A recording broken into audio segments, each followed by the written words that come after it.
हरे कृष्णा। महाभारत के season 2 day 23 में आपका स्वागत है। और आज बहुत ही विशेष इंटरेस्टिंग हम आज इंसिडेंट्स लेने वाले हैं, जो कि शायद आपने पहले सुना तो होगा बट दूसरे तरीके से सुना होगा। आज हम व्यास देव के महाभारत से वो प्रसंग लेंगे जो मैंने गुरु शिष्य परंपरा में सुना है। तो व्यास देव, भगवान श्री कृष्ण और गुरु शिष्य परंपरा और श्रील प्रभुपाद जी को याद करते हुए मंगलाचरण करते हैं। नारायणं नमस्कृत्यं नरं चैव नरोत्तमं देवीं सरस्वतीं व्यासं ततो जयम् उदीरये। हरे कृष्णा। तो आज का जो प्रसंग है उसके कुछ जो मैंने मेन थीम्स लिख दिए हैं इस बोर्ड पे। पहला चीज हम देखेंगे द्रौपदी का कि कितना फेथ है अपने हस्बैंड के ऊपर, अपने पति के ऊपर। दूसरा स्टोरी से हम एक चीज देखना चाहेंगे कि एक्सट्रीम सिचुएशन, एक्सट्रीम एडवर्सिटीज के समय जब व्यक्ति घबरा जाता है, उसका मानसिक संतुलन खो बैठता, उस समय भी किसी ने इतना बेहतरीन बुद्धि का अपना प्रयोग करके, धर्म का प्रयोग करके उस संकट से उबर गए। और तीसरा चीज आज जानने का प्रयास करेंगे चैरिटी और चीटिंग। क्यों आखिर कर्ण ने कवच और कुंडल का दान क्यों दिया, ये हमने कभी सुना ही नहीं था। हमें लगा कि शायद कर्ण दानवीर है या नहीं है, ये आज पहले हम जानने का प्रयास करेंगे। तो ये हमारा 3 स्टोरी रहेगा, लेकिन उस 3 स्टोरी में स्टार्टिंग से पहले जैसे हमने कल भी देखा था कि कैसे दुर्योधन जो कि आमरण अनशन पे बैठ जाता है, आमरण अनशन पे बैठने के कारण वो क्या करने लग जाता है, वो उसको दुख होता है, उसका सेल्फ कॉन्फिडेंस चला जाता है कि अरे मेरे को भगवान, अब मैं क्या करूं, युधिष्ठिर ने मेरे जान बचा लिया है। और हम देखते हैं युधिष्ठिर का कल हम एनालिसिस किए थे, कैरेक्टर कितना सूक्ष्म, राजतंत्र और राजधर्म का ज्ञान है युधिष्ठिर महाराज को। ऐसे युधिष्ठिर महाराज क्यों छोड़ दिए दुर्योधन को, वो हमने कल चर्चा किया था। और आज जब हम देखें, कल एक और चीज चर्चा किया था विशेषकर कि भगवान श्री कृष्ण अगर हम कुछ गलती कर भी देते हैं तो भी क्या भगवान क्या करते हैं, उन गलतियों से भी हमें क्या देते हैं, एक प्रकार का सुख अनुभव कराते हैं। हमारे गलतियों को देखते हुए भी उस गलती में भी वो अच्छाई निकाल देते हैं। ये भगवान कृष्ण की महानता है। और कल हमने देखने का प्रयास भी किया था कि जब भगवान श्री कृष्ण, जब द्रौपदी फिर भगवान को बुलाती है तो भगवान इस समय इतने व्याकुल हो जाते हैं, वो सोचते कि एक बार मैंने गलती किया, अब मैं गलती नहीं करूंगा, मैं जाऊंगा। और वो भागते हैं इस बार इतना करुणा के वश के कारण कि नहीं, इस बार मेरी द्रौपदी, मेरा भक्त मुझे बुला रहे हैं। और एक और चीज हम देखने का प्रयास करते हैं, भगवान क्या बोलते हैं उसमें, उस माध्यम से, यस्मिन तुष्टे जगत तुष्टम। अगर मैं संतुष्ट हो गया तो पूरा जगत संतुष्ट हो जाएगा। बंद कर दो नहीं तो बटन। तो इसलिए बहुत जरूरी है आज के इस प्रसंग में आगे बढ़ाते हुए द्रौपदी का ही चरित्र को लेकर के, ऐसी द्रौपदी जिसके लिए भगवान मतलब कि ना व्याकुल हो जाते थे। जब भगवान जा रहे होते, एक वैष्णव आचार्यों ने लिखा है कि जब भगवान अपने परम धाम को जा रहे होते तो उनके मन में एक ही चीज का बस दुख हो था। किस चीज का दुख था, वैसे तो भगवान को कोई दुख नहीं होता है, लेकिन फिर भी क्योंकि भगवान प्रेम से जुड़े हैं तो वो सोचते हैं कि मैंने द्रौपदी का सही वक्त पे उसकी रक्षा नहीं की, बल्कि रक्षा किए थे भगवान, फिर भी इतना, क्योंकि ये ग्रैटिट्यूड, ये जो कृतज्ञता की भावना है भगवान की, हम देखते हैं भगवान से सीखने को मिलता है कि भगवान द्रौपदी की रक्षा किए, उनका सम्मान भी किए, फिर भी भगवान क्या करते हैं, सोचते हैं कि शायद मैं द्रौपदी को पहले बचा लिया। खैर, तो जो भी है, आगे के प्रसंग में हम चलते हैं। तो वैशंपायन जी बताते हैं जन्मेजय को, जो ये कथा चल रही है और आज जो हम ले रहे हैं वो वन पर्व से ही है, बहुत ही इंटरेस्टिंग है। तो कथा इस तरीके से चल रहा है कि वैशंपायन जी कहते हैं एक दिन की बात है जब 4 हरे कृष्णा कृष्ण कृष्ण हरे हरे, हरे राम राम राम हरे हरे, हरे कृष्णा हरि बोल। बूढ़र के लाइट सब बंद करवा के आ जाओ, ठीक है ना। हरे कृष्णा, माफ करिएगा थोड़ा सा यहाँ पे पावर का ब्रेकडाउन है, जहाँ पे हम रह रहे हैं गुरुकुल में यरमूरी के पास, तो it is a forest area, तो थोड़ा बहुत पावर का ब्रेकडाउन है इसलिए। तो क्या होता है, जयद्रथ आ रहा होता है कहां, वो एक विवाह के लिए निकला हुआ होता है। और यहां पे जो काम्य वन में पांचों पांडव और द्रौपदी और धौम्य ऋषि ये लोग थे, तो क्या हुआ, एक दिन की बात है, पांचों पांडव और धौम्य ऋषि निकले हुए होते कहां, किस तरफ निकले होते, आश्रम से दूर कहीं गए होते हैं। किस लिए, तो ब्राह्मणों, जैसे ब्राह्मण लोग क्या होता है, यज्ञ करते हैं वनों में, तो यज्ञ करते हैं तो कई बार हिंसक पशु आ जाते हैं, तो उन हिंसक पशुओं को मारने के लिए एक क्षत्रिय जैसा कोई योद्धा चाहिए। तो ये पांचों पांडव अलग अलग दिशाओं में गए होते हैं हिंसक पशुओं की मारने के लिए, ताकि ब्राह्मण अच्छे से यज्ञ कार्य कर सके। उस समय द्रौपदी और उसकी जो उनकी जो दासी या उनके साथ जो एक स्त्री थी, वो एक स्त्री जो थी धात्रेत्री, वो वहां पे रुकी होती है, और बाकी सभी लोग उस समय आश्रम में नहीं होते। धौम्य ऋषि भी निकले हुए होते कहीं किसी परिस्थिति के कारण। उसी समय जयद्रथ अपनी विशाल सेना के साथ वो एक विवाह के लिए जा रहा होता है।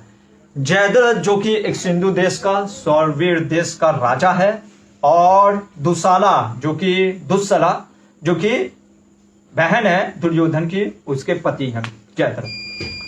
अभी ये जयद्रथ क्या करता है, जब वो देखता है द्रौपदी को, क्योंकि द्रौपदी बाहर खड़ी होती है अपने पति के आने का इंतजार। द्रौपदी का एक सबसे बड़ा दुर्गुण क्या था कि वो इतनी सुंदर थी, इतनी रूपवान थी, कि महाभारत में वर्णन आता है कि कई स्त्री ये सोच रही होती हैं कि काश हम पुरुष होते तो ज्यादा अच्छा होता। इतनी रूपवान होती है ये द्रौपदी। तो इसको देख करके जयद्रथ के अंदर काम की अभिलाषा उत्पन्न हो गई, और कितना अभीष्ट अभद्र बात बोलता है। कहता है अपने एक राजा जो उसके साथ चल रहे होते हैं, उनका नाम होता है कोटिकास्य। कोटिकास्य को कहता है कि जाओ इस स्त्री से इसका परिचय पूछ करके आओ, क्योंकि वो इतना काम में पीड़ित हो गया होता है कि उसको समझ में नहीं आता कि वो द्रौपदी है। और वो कहता है जाकर उस सुंदरी से कहो और पता लगाओ कि इसका पति कौन है। हरे कृष्णा कृष्णा कृष्णा हरे हरे, हरे राम। उधर का पीछे लाइट बंद कर दो, ठीक है। हरे राम राम राम हरे हरे, ठीक है। तो हरे कृष्णा। समहाउ उधर बार बार लाइट चला जा रहा है, फिर भी हम प्रयास कर रहे हैं। तो हरे कृष्णा प्रभु, एक बार पूछ सकते हो सच है प्रभु से कि क्या करना चाहिए। हरे कृष्णा। तो मैं ये बतला रहा था, हाँ, तो जयद्रथ जा करके बोलता है किसको, कि जाओ उससे पता करो कि इसका पति कौन है, और अगर उसका कोई पति है भी तो भी उसको किसी भी प्रकार से मेरे पास लेके आओ। देखो इतना भ्रष्ट, इतना अभद्र बात बोल रहा है जयद्रथ। और वो राजा जो उसके साथ था उसको समझाने की जगह पे वो भी चल देता है, जाता है, और द्रौपदी से कहता है, क्या कहता है कि परिचय देता है कि मैं कौन हूं। और वो बतलाता है कि सुनो, मैं कोटिकास्य हूं, सूरत का पुत्र कोटिकास्य हूं, महारथी हूं, तपस्वी हूं, तेजस्वी हूं। खुद ही अपने बारे में अपना व्याख्यान करने लगता है, और कहता है कि जो तुम राजा को देख रहे हो, जयद्रथ को, उसके पीछे जो 12 राजकुमार हैं, हजारों हाथी घोड़े और सैनिक चल रहे हैं, वो जयद्रथ सिंधु देश का राजा, हस्तिनापुर के राजा धृतराष्ट्र की पुत्री दुस्सला के पति हैं। तो ये जब परिचय देता है कौन, कोटिकास्य, किसको, द्रौपदी को, तो और पूछते है निर्लज्ज हो करके कि तुम अपना परिचय दो। यहां पे हम देखते हैं द्रौपदी की धर्मज्ञता। इसीलिए द्रौपदी किसी भी परिस्थिति में हो, किसी भी परिस्थिति में हो, हमें देखने को मिलता है द्रौपदी की धर्म का ज्ञान। और उस द्रौपदी पे हम प्रश्न उठाते हैं कि द्रौपदी 5 पतियों का विवाह कैसे कर सकती है? क्योंकि हम कभी पढ़े नहीं होते हैं, कभी जाने नहीं होते हैं, तो इस प्रकार के मूर्खतापूर्ण प्रश्न करते हैं। द्रौपदी को इतना धर्म का सूक्ष्म ज्ञान है वो बोलती है कि सुनो कोटिकास्य, ये धर्म के विरुद्ध है, क्योंकि मैं अभी अकेले हूं, तुम भी अकेले हो। एक स्त्री को पर पुरुष से वार्तालाप नहीं करना चाहिए। और तो और क्योंकि इस वन में अभी कोई नहीं है, इसलिए मुझे बोलना पड़ेगा अपना परिचय देने के लिए, क्योंकि तुम अतिथि बन के आए हो। देखो कितना मतलब कि समन्वय है, इंटीग्रेटेड है। उसको पता है कि धर्म कितना सूक्ष्म है, और वो जानती है कि एक स्त्री को पर पुरुष से चर्चा नहीं करना चाहिए। क्यों यहाँ पे वो पर पुरुष की बात कर रही है? क्योंकि वो जानती है स्त्रियों में एक गुण है भगवान ने दिया है कि वो समझ जाती हैं कि सामने वाला व्यक्ति कितना काम से पीड़ित होकर के वो सामने वाले से बात करने का प्रयास कर रहा है। ये द्रौपदी तो इतना धर्म की ज्ञाता है, तो उसको तो और समझ में आ रहा था, लेकिन फिर भी ना चाहते हुए, क्योंकि अतिथि के रूप में आए हुए हैं, और द्रौपदी कहती क्योंकि मैं आपको जानती हूं इसलिए भी मैं आपको अपना परिचय दे देती हूं। मैं द्रुपद की पुत्री, महाराज पांडु की पुत्र वधू, और पांचों पांडव युधिष्ठिर, भीम, अर्जुन, नकुल और सहदेव की पत्नी द्रौपदी हूं। ऐसा बोलने के बाद वो जो कोटिकास्य होता है वो जा करके जयद्रथ को बतलाता है कि ये स्त्री कौन है, कि ये द्रौपदी है, ये पांचों पांडवों की पत्नी द्रौपदी है। जयद्रथ जब ये सुनता है तो वो कहता, अरे मूर्ख, तुमको मैंने वहां पे भेजा था किस लिए? उसको लेकर आने के लिए, और तुम खाली हाथ आ गया। अब मेरे को कहीं नहीं जाना है विवाह करने के लिए, मैं अब इसी स्त्री का वर्णन करूंगा, इसी को मैं लूंगा और इसी के साथ मैं विवाह करूंगा। और कहता कि अब तुम अकेले नहीं, मैं भी चलूंगा। मैं इतना काम से पीड़ित हो रहा हूं कि मेरे से रहा नहीं जा रहा, यहाँ पे खड़ा होकर के मैं जाऊंगा तुम्हारे उसके साथ उसके पास। और अभद्र व्यवहार करते हुए वो जयद्रथ निर्लज्ज होकर के द्रौपदी के पास खड़ा हो जाता है और द्रौपदी से बोलने लगता है। देखो इसीलिए धर्म शास्त्र का ज्ञान नहीं होगा ना तो लोग गलत गलत शास्त्र आपको पढ़ाएंगे और आप भ्रमित हो जाएंगे। देखो ये क्या बोलता है, ये कहाँ नीति शास्त्र में लिखा है, ये खुद का उसने नीति शास्त्र बोला। क्या बोलता है मैं आपको पढ़ के ही सुना देता हूं। वो कहता है, ये आपका 267 वर्ष नंबर आप पढ़ सकते हो, वरना पढ़ का है 13 से 15। ये कह सकते हैं जयद्रथ का शास्त्र है जयद्रथ का शास्त्र, ये कोई शास्त्र में मेंशन नहीं है। कहता है कि अभी पांडवों के पास तो धन ही नहीं रहा, विदुषी स्त्रियां निर्धन पति का उपासना नहीं करती हैं। कह रहा है कि जो स्त्रियां महात्मा होती हैं उन्हें निर्धन पतियों के साथ नहीं रहना चाहिए। ये किसका शास्त्र है? जयद्रथ का शास्त्र। ठीक है, ये शास्त्रों का वर्णन नहीं है। शास्त्र में कुछ चीजें प्रिस्क्रिप्टिव होती हैं, कुछ चीजें डिस्क्रिप्टिव होती हैं। मतलब ये कहानी के रूप में आया पर शास्त्र इसका अनुमोदन या ये नहीं कहता कि ये सही चीज है, इसीलिए शास्त्र पढ़ना चाहिए। अगर द्रौपदी को नहीं पता होता तो कई बार हम सोचते हैं हाँ शायद सही बोला जा रहा है। जैसे बहुत लोग भ्रमित करते हैं, अपने वर्ड जगलरी वाक चपलता से आपको भ्रमित कर देते हैं और बताते कि ये सही है ये गलत है। इसीलिए बहुत जरूरी है कि हम धर्म शास्त्रों का ज्ञान या उन लोगों के साथ रहें जिनको धर्म शास्त्र का ज्ञान है। तो वो कहता है कि जिसका राज्य छीन गया है उस स्त्री को, उस पुरुष को छोड़ करके ऐसे पुरुष के साथ रहना चाहिए जो कि धनवान हो, जो कि धैर्यवान हो, जो इसके पास राज्य हो, उसका वर्णन करना चाहिए। ये कौन सा शास्त्र में है? ये जयद्रथ के शास्त्र में। जब और इसलिए फिर वो निर्लज होकर कहता है कि तुम मेरी पत्नी बन जाओ और इन पांडवों को छोड़ करके मेरे साथ सुख भोगो, मैं तुम्हें सौवीर देश सिंधु देश की पटरानी महारानी बना दूंगा। ऐसे ही आप देखोगे रावण ने भी कहा था मां सीता को। ठीक है, तो बार बार ऐसा बोलने से अगर बस इस प्रसंग को सुनेंगे तो हमको लगेगा अरे सही में ऐसा है क्या वास्तव में। ब्राह्मण कौन बोल रहा है? ब्राह्मण रावण बोल रहा है। किसको? मां सीता को। तो हम सोचेंगे अरे ब्राह्मण देव बोल रहे हैं तो हो सकता है क्या सही है, और यहाँ पे जयद्रथ भी बोल रहा है तो क्या सही है? सही नहीं है, ये उनका शास्त्र है। इसीलिए धर्म क्या है? भगवान के भक्तों से, भगवान के भक्त के समूह में रह करके समझना चाहिए। तो द्रौपदी को तो पता है, जिसको धर्म का इतना ज्ञान पता है कि जब उसका वस्त्र हरण हो रहा था फिर भी वो पूछ रही थी, याद होगा, कि मैं हारी या जीती, या मैं हारी या पहले युधिष्ठिर हारे। तो ऐसी द्रौपदी जो इतने कष्ट में भी धर्म को नहीं छोड़ी, उसको ये नहीं पता होगा कि ये जो जयद्रथ बता रहा है वो जयद्रथ का शास्त्र है। वो ये जान जाती है और कहती है कि सुनो जयद्रथ, ठीक है जो तुम बोल रहे हो वो गलत है, और वो पीछे हट जाती है और कहती है कि तुम यहाँ से अभी चले जाओ, मेरे 5 पति कभी भी आ सकते हैं। जयद्रथ कहता है सुनो, ये जो तुम्हारे 5 पति हैं ये अभी तो भिखारी हो गए हैं, और भिखारी होने की वजह से ये तो मेरे से नीचे हो गए, ठीक है। फिर कहता है मेरे पास मेरा रूप देखो, मेरा वीर्य देखो, मेरा शौर्य देखो, मेरा तेजस देखो। इन सब चीजों को भी देख करके तुमको समझ में नहीं आता है, तुम मेरा वर्णन नहीं कर सकते।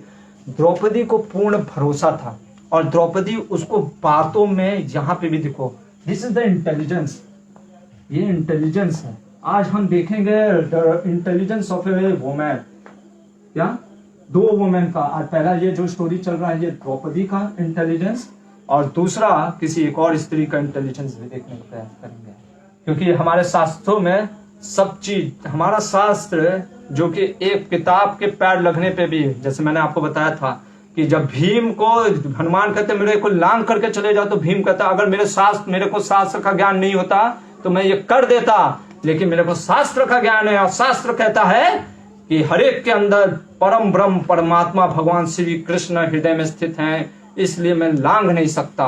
तो जिस सनातन धर्म में हम बच्चों को ये भी सिखाते हैं कि पैर किसी चीज से लग जाए तो उसको ऐसे हम छूते हैं, वहां पे लोग कहते हैं कि उसी शास्त्र में स्त्रियों की बुराई बताई गई है। आज हम दिखाएंगे कि क्या सही में धर्म शास्त्र हमारे स्त्रियों की बुराई बताता है या महानता बतलाता है। ये सब चीज जो भी है ये कहाँ से हम लोग को डाला जाता है, ये जितने भी वेस्टर्न मॉडर्न थिंकर जो कभी जिनको शास्त्र या हमारे कल्चर को देखे नहीं है, समझे नहीं है, और वो आकर के हमको बार बार बतलाते हैं और हम उन्हीं चीज को मान लेते हैं। तो ये देखो द्रौपदी को पता था, चिंता हो रहा था, चिंता में भी उसको विश्वास था किस पे, अपने पतियों पे, कि वो उसकी रक्षा करेंगे। और इसलिए वो थोड़ा सा बातचीत में हमको लग सकता है अरे द्रौपदी क्यों बातचीत कर रही हो उसको, नहीं, वो बात करने लग जाती है उससे कि अरे मूर्ख, तुम नहीं जानते पांडव कौन है। तो इस तरीके से वो वार्तालाप में उसको फंसाए रखती है ताकि समय बीतता जाए और पांडव लोग आ जाएं। जयद्रथ, और वो समझ जाती है कि अब ये तो दुष्ट कुछ भी कर सकता है, तो इसलिए जयद्रथ के हरे कृष्णा कृष्ण कृष्णा हरे हरे, हरे राम राम राम हरे हरे। तो जयद्रथ हरे कृष्णा कृष्ण कृष्ण हरे हरे, हरे राम राम राम हरे हरे, हरे कृष्णा। तो जयद्रथ अगर देखें तो जयद्रथ ने उसको पकड़ लिया। किसको पकड़ लिया? द्रौपदी के आंचल को पकड़ के, द्रौपदी के आंचल को पकड़ के वो घसीटने लग जाता है। द्रौपदी उसको धक्का मार देती है, और क्योंकि द्रौपदी तो एक स्त्री है और जयद्रथ और उसके इतने राजा लोग थे, तो जयद्रथ उसको जबरदस्ती पकड़ के लेके जाने लगता है। उसी समय धौम्य ऋषि आ जाते हैं, और धौम्य ऋषि कहते हैं अरे मूर्ख, क्यों अपने काल को बुला रहा है, छोड़ दे द्रौपदी को और चला जा यहाँ से, नहीं तो ये 5 पांडव तेरे काल अर्पण करके आएंगे। जो काम से पीड़ित, जिसका मति मर गया होता है, उसको तो ब्राह्मणों की बात भी सही नहीं लगती है। उसे तो लगता है ब्राह्मण मूर्ख है, ब्राह्मण या जो भगवान के भक्त जो बोल रहे हैं उसको अच्छा नहीं लगता है, वो सुनता नहीं है। और धौम्य ऋषि उसका पीछा करते, लेकिन वो जबरदस्ती उसको, द्रौपदी को अपने रथ पे बैठा करके लेके चलने लगता है। इधर जब 5 भाई एक साथ आ जाते हैं तो युधिष्ठिर महाराज का ये सेंसिटिविटी, युधिष्ठिर महाराज का सेंसिटिविटी देखिए, क्या देखिए, संवेदनशीलता।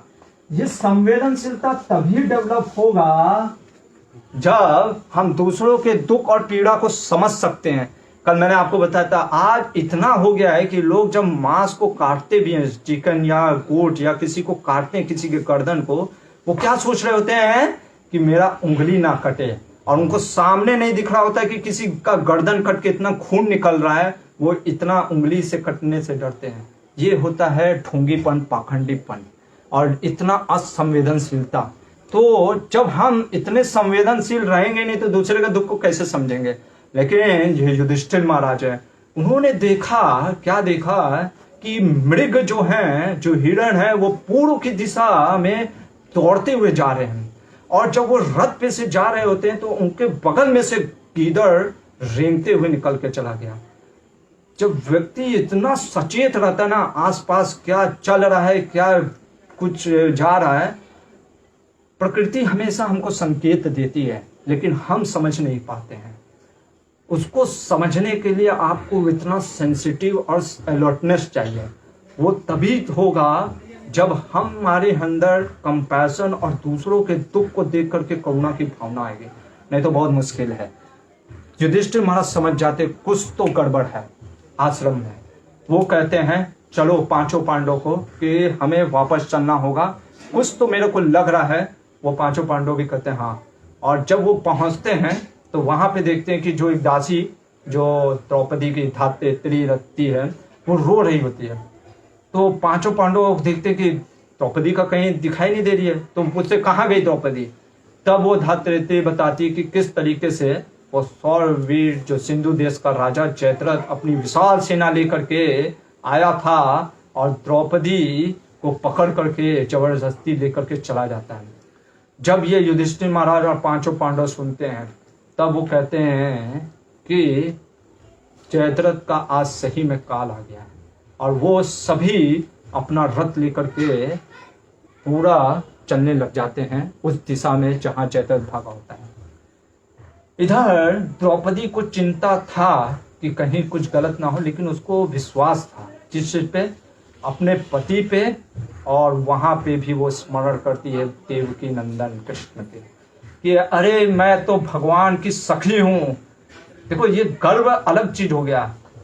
यहाँ पे गर्व किस चीज का है कि मैं भगवान की सखी हूं, मैं भगवान की भक्त हूं, मैं भगवान के धर्म का पालन की हूं और मेरे पति पांडव हैं, तो मेरा कभी भी कुछ गलत नहीं हो सकता। ये अभिमान नहीं है, ये गर्व की बात है कि जब मैंने ये एक तरीके का प्रकार का हम कह सकते कितना विश्वास है उसके अंदर कि जो भगवान का भक्त है उसका कभी गलत हो नहीं सकता, ऐसा उसको विश्वास था। और जब वो जयद्रथ भाग रहा होता है तो उसको दिखता है कि 5 रथ से कोई इतना आंधी के जैसे कोई आ रहा है, तूफान जैसे। तो वो पूछता है कि ये पांचों कौन है। और ये जो बताती है द्रौपदी, ये हमें पढ़ना चाहिए। क्या वो अपने पति के बारे में बोलती है, बहुत सुंदर वचन बोलती है। ये आपको 270 चैप्टर में पूरा अच्छे से मिलेगा।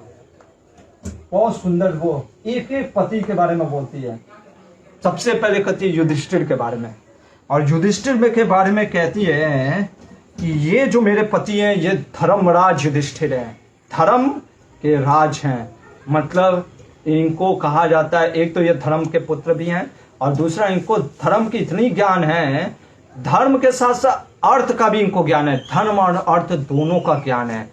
और इनकी एक अच्छाई क्या है, ये अपने शत्रुओं को भी माफ कर देते हैं। इसलिए तुम्हारी भलाई है, तुम क्या करो, अपने जाकर इनसे माफी मांग लो, तो ये तुम्हें क्षमा कर देंगे। दूसरा जो है उसका नाम है वृकोदर, भीम। ये इतने महापराक्रमी और भयंकर हैं, ये ऐसे बड़े बड़े कार्य करते हैं, इसीलिए इनका नाम भीम है। और सबसे महत्वपूर्ण गुण ये बतलाती है, इनको पाप जो करता है या कोई बुरा करता है ना, ये बर्दाश्त नहीं कर पाते हैं और उसको मार के ही, उसका दम निकाल करके ही इनको सुख तप्पर भी नहीं मिलता है। साफ साफ कहती है कि बदला लेने के बाद भी अच्छी तरह शांत नहीं हो पाते हैं। कि मतलब अगर किसी को मार भी देते हैं तो भी वो शांत नहीं हो पाते हैं। जैसे हम देखेंगे कि दुशासन को मारने के बाद भी भीम को शांति नहीं हो रहा होता। वो सोचता है कि मैं शायद फिर जिंदा कर दूं और फिर मार के इसको मार डालूं, लेकिन उस समय मरण ही उसका दया हो जाता है उस व्यक्ति के लिए। तो ऐसे ये भीम है। तीसरा वो चाहती कि वो जो है धनंजय है, जिसने धन अर्जित किया था राष्ट्रीय के लिए। वो धनंजय जो जितेंद्रिय है, मन को संयम में रखने वाले और तो और उनके बराबर इस पूरे त्रिलोक में धनुर्विद्या में कोई तेज नहीं है। धनुर्धर स्वयं कृष्ण ने बोला, स्वयं भगवान शिव ने उनको आशीर्वाद दिया है, इंद्र जी ने आशीर्वाद दिया है, और जिसके साथ हमेशा देवकी नंदन वसुदेव नंदन रहते हैं, ऐसे श्री कृष्ण के परम मित्र हैं वो अर्जुन। फिर वो कहती ये जो चौथे मेरे पति हैं ये नकुल हैं, इनके सौंदर्य के बारे में क्या कहना, क्योंकि ये अश्वनी पुत्र हैं, सौंदर्य और इनका भी बल बहुत ही महान है। और पांचवें पति के बारे में कहती ये सहदेव हैं, ये धर्म के और एस्ट्रोलॉजी कह सकते ज्योतिष शास्त्र में परम विद्वान हैं, ये खड़क में बहुत ही महान योद्धा हैं। ऐसे पांचों पतियों का वर्णन करके कहती है कि देखो ये पांचों तुम्हारे काल रूप में आते हैं, और उसका जो कॉन्फिडेंस है वो देखने लायक है, वो बढ़ जाता है कि अरे मेरे पति हैं। यही है द्रौपदी का फेथ अपने पतियों के प्रति। और हम प्रश्न करते हैं कि अरे द्रौपदी ने 5 के साथ विवाह क्यों किया, द्रौपदी का क्या चरित्र है। उसका चरित्र को समझना है तो हमें महाभारत के व्यासदेव के आंखों से देखना होगा। तो वो द्रौपदी जब देखती है कि मेरे 5 पति आ रहे हैं तो जयद्रथ को सही में भय लगने लगता है, क्योंकि उस काल देख रहा होता है, और अपने सारे सैनिकों जो हजारों सैनिक रहते हैं उनको घमासान युद्ध होता है, और सारे पांडव चारों 5 भाई खास करके भीम और अर्जुन ऐसे तबाह कर रहे होते हैं, इनके जो 12 राजकुमार होते सब मर जाते हैं, सारे सैनिक मर जाते हैं। फिर जयद्रथ जान बचाने के चक्कर में द्रौपदी को छोड़ के भगा देता और खुद रथ से भागने लगता है। द्रौपदी धौम ऋषि को आगे करके युधिष्ठिर महाराज के रथ पे चली जाती है। भीम कहता है कि आप द्रौपदी को लेकर के आश्रम जाइए, क्योंकि वहां पे ऋषि मुनि चिंतित होंगे, क्योंकि लोग पूछ रहे होंगे किधर है। मैं और अर्जुन जाते हैं और जयद्रथ को मार करके आते हैं। युधिष्ठिर महाराज कहते हैं नहीं, उसको मत मारना। क्यों? 2 कारण से। पहला, वो गांधारी, माँ गांधारी के बारे में याद रखना, और दूसरा दुस्सला हमारी भी बहन है, उसका पति है, इसलिए मत मारना। लेकिन द्रौपदी कहती है कि इसने आपकी पत्नी का वर्णन किया, आपकी पत्नी का क्या किया, जबरदस्ती अपहरण किया। और 6 प्रकार के, अगर आपने पढ़ा होगा गीता में, प्रभु जी ने बताया होगा 6 प्रकार के आतताई लोग होते हैं। 6 प्रकार के आतताई, जिसमें से एक अगर कोई किसी की स्त्री का अपहरण कर ले तो शास्त्र के अनुसार उसका वध, राजा को उसका वध कर देना चाहिए। मतलब शास्त्र अनुमोदन करता है कि उसका वध कर देना चाहिए। तो जब, क्योंकि द्रौपदी देखो यहाँ पे भी धर्म के बारे में उसको पता है, फिर भी युधिष्ठिर महाराज कहते हैं नहीं, उसको जिंदा लेके आना। तो ये दोनों वापस जाने लगते, तो सब चला गया और भीम और अर्जुन उनका पीछा करने लगते हैं। एक कोस जब दूर रहता है जयद्रथ, तो अर्जुन अपने दिव्यास्त्र से सबसे पहले उसके घोड़ों को मार देता है। ये देखो अर्जुन की बुद्धिमत्ता।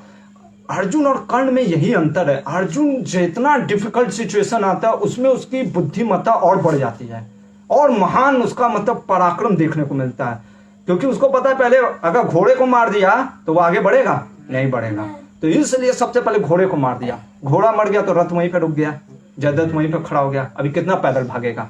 ठीक है, तो यहाँ से फिर अर्जुन और भीम लेके चलते हैं, और फिर जो उसको पकड़ते हैं, भीम 2 थप्पड़ 3 थप्पड़ लाता घूसा मारते हैं, उसको जमीन से घसीटते हुए लेके जाते हैं, और उसके बाद उसका सेविंग करते हैं, एक नया स्टाइल, 5 सीखा यहाँ लटका के रख देता है भीम।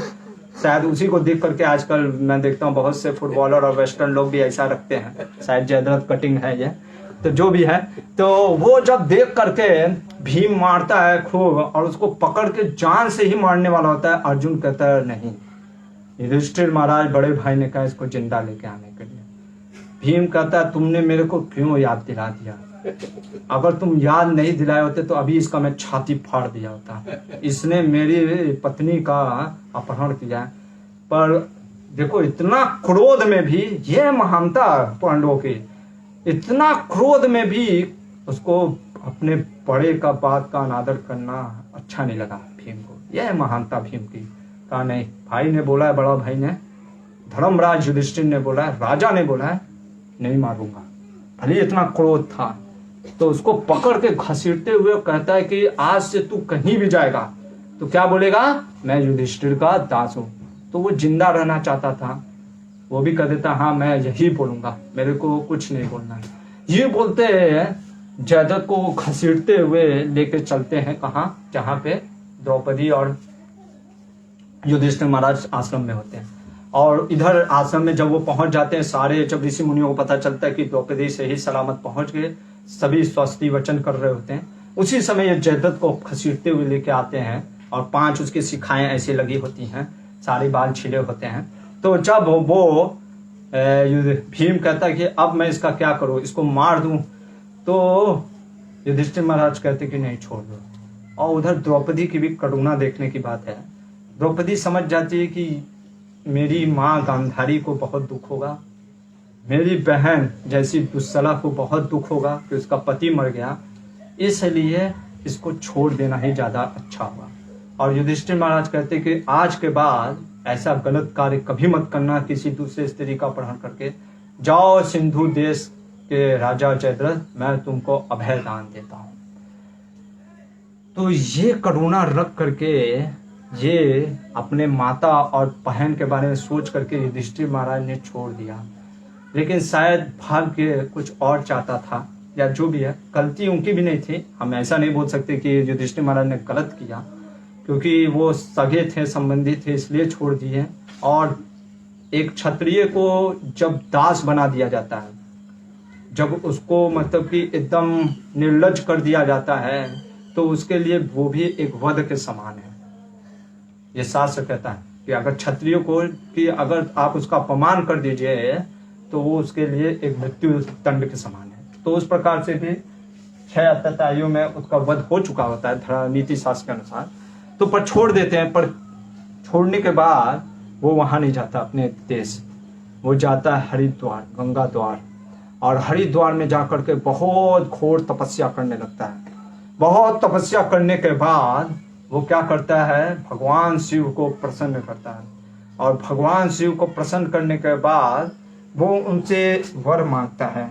क्या वर मांगता है, कहता है कि मुझे ये वर दीजिए कि मैं क्या करूं, मैं रथ सहित 5 पांडवों को युद्ध में जीत लूं, मैं 5 पांडवों पे विजय प्राप्त कर लूं।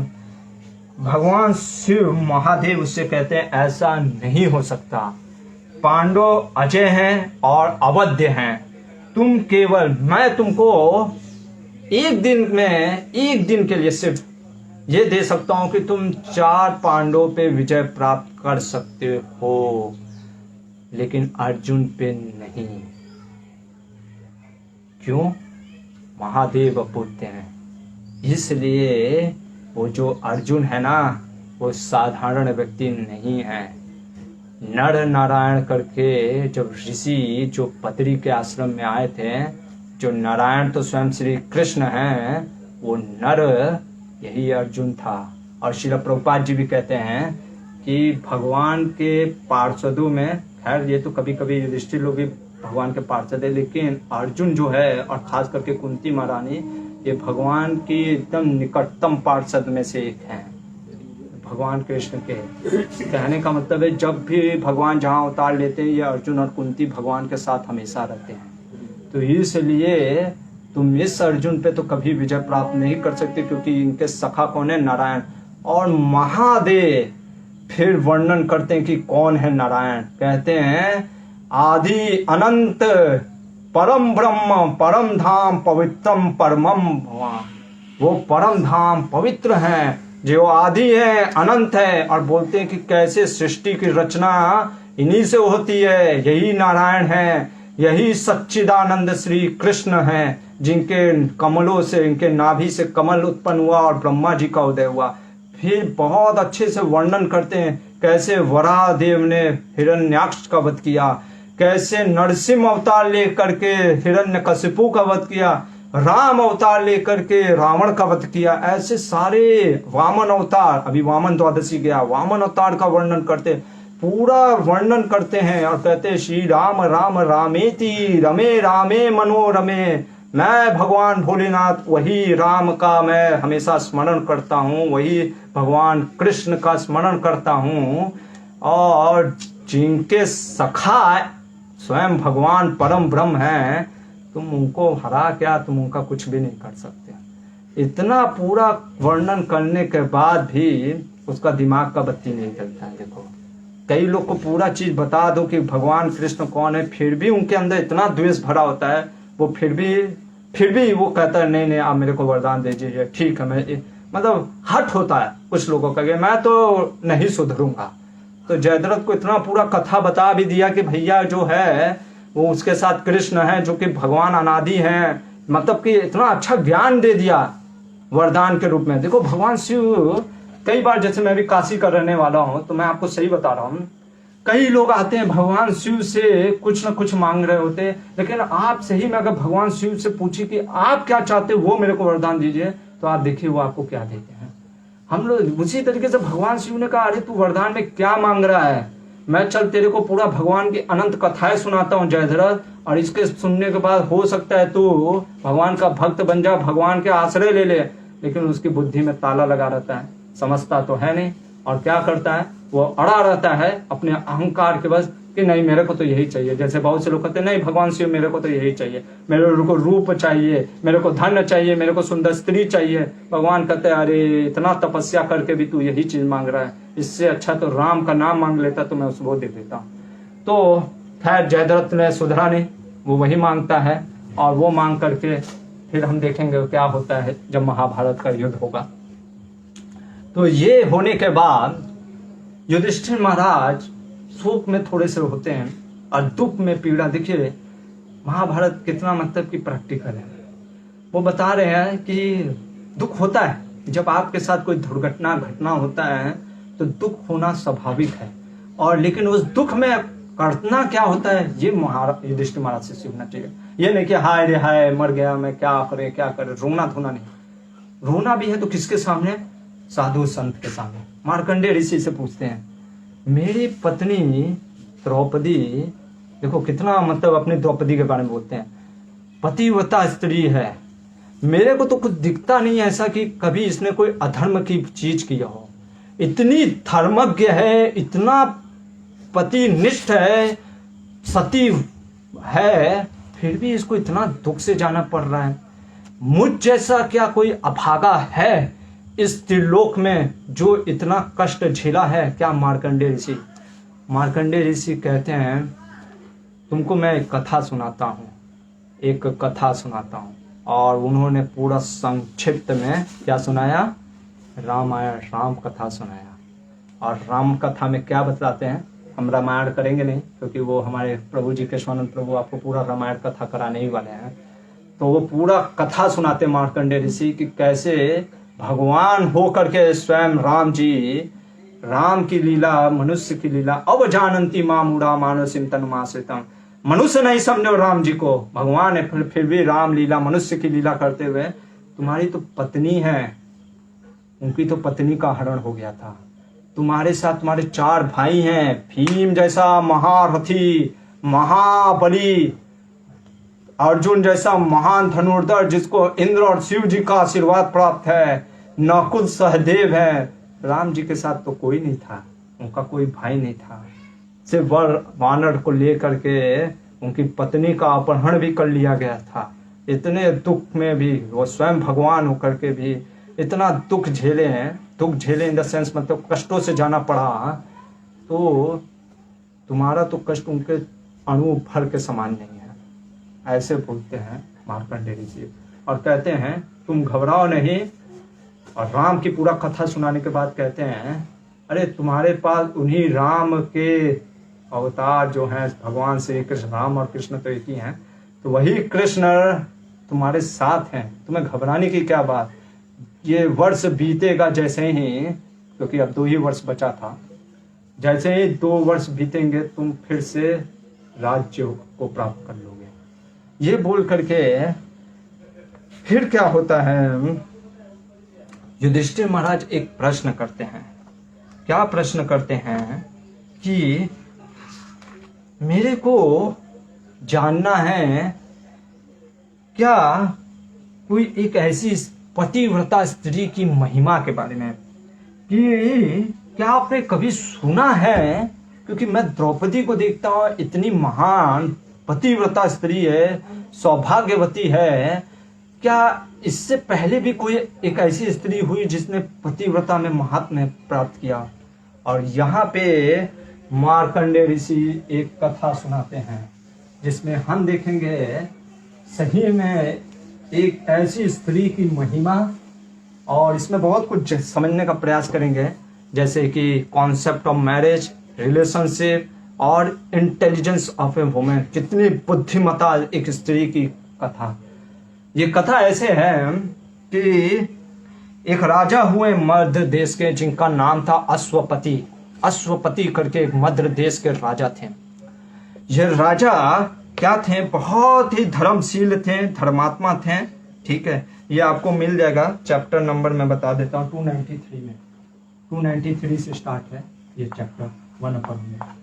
तो ये जो राजा थे ये बहुत ही धर्मशील थे, धर्मात्मा थे, विशाल हृदय ब्राह्मण भक्त, मतलब कि ब्राह्मणों को दान देने वाले होते थे। फिर भी कुछ कारणवश इनको कभी संतान की प्राप्ति नहीं हुई। तो इन्होंने क्या किया, इन्होंने जो गायत्री मंत्र होता है उस गायत्री मंत्र का जप करके उस यज्ञ में आहुति दे करके सावित्री देवी का उपासना करने लग गए। ऐसा करते करते उनको कितने साल हो गए, और दिन में एक बार भोजन करते थे। कितने साल हो गए ऐसा जप करते करते? 18 वर्ष। हम सोचते हैं कि 18 घंटे में प्रभु जी कृष्ण प्रेम प्राप्त हो जाए। यहाँ पे हम देखते हैं कि 18 वर्ष बीत गए फिर भी पुत्र की प्राप्ति नहीं हुई, और कृष्ण प्रेम तो महान है। तो कई बार समय लग जाता है, टाइम फैक्टर, समय लग जाता है। क्यों? वो पोटेंसी में नहीं कारण है, नाम में इतना बल है कि एक नाम लेने से, हरे कृष्णा बोलने से कृष्ण प्रेम हो सकता है। लेकिन हमारा इतना श्रद्धा और इतना हमने बिना अपराध किए हुए नाम बोले तब शायद होगा। तो 18 वर्ष बीत जाने पर भी पुत्र नहीं होता है। तो एक दिन जब 18 वर्ष बीतने पर एक दिन सावित्री देवी प्रसन्न हो जाती है और कहती है कि पूछो मैं तुमसे प्रसन्न हूँ, क्या चाहिए? वो कहते मुझे एक पुत्र की कामना है क्योंकि मेरा वंश को आगे बढ़ाना है।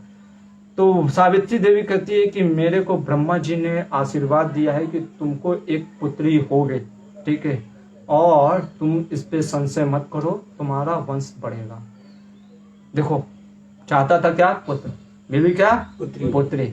लेकिन शक हुआ नहीं, क्योंकि विश्वास, पहले के लोगों को विश्वास होता था। बड़े ने बोला है, ब्रह्मा जी बोल रहे हैं, सावित्री देवी जिनका मैंने उपासना किया वो बोल रहे हैं, है कुछ तो होगा, भले ही हमारे अनुसार नहीं मिला। जैसे कहते ना, मैंने मांगा था भगवान से गुलाब, उन्होंने दिया कांटा। मैंने मांगा भगवान से तितली, उन्होंने दिया कैटरपिलर। तो कहने का मतलब है कई बार हम मांगते कुछ और है, भगवान कुछ और देते हैं। पर हमको इतना विश्वास होना चाहिए कि हम भगवान का भक्ति किस लिए कर रहे हैं, और भगवान का भक्ति में इतना विश्वास होना चाहिए भगवान हमारे साथ हैं। तो इसको विश्वास था कि कुछ तो है, और ये सोच करके कुछ सालों के बाद इसको एक पुत्री की उत्पत्ति होती है, और ब्राह्मणों से इसका सत्कार करवाते हैं। और ब्राह्मणों ने, क्योंकि वो सावित्री देवी की कृपा से प्राप्त हुआ, तो उसका नाम रहा सावित्री। क्या नाम हुआ? सावित्री। और उसकी गुण के बारे में अगर बात किया जाए तो कहते हैं कि साक्षात लक्ष्मी के समान थी, और इतनी सुंदर थी, और उसके गुण इतने थे कि कहते हैं कि इतना तेज से प्रभावित थी कि कोई राजकुमार उसका वर्णन ही नहीं कर पा रहा था। कहने का मतलब उसका शादी ही नहीं हो पा रहा था, इसलिए नहीं कि वो बहुत बुढ़िया टाइप की थी या बीमार थी, नहीं, इतना तेज था, इतना मतलब कई बार होता है ना कि जैसे आपको कोई मैच मिलता ही नहीं है, तो उसके पिता हर जगह शादी सोचते हैं कि कराएं, लेकिन कोई मिलता ही नहीं है। तो एक दिन उसके पिता खुद ही बुलाते हैं अपनी पुत्री को और कहते हैं, सुनो बेटी, एक पिता का धर्म होता है कन्या दान देना।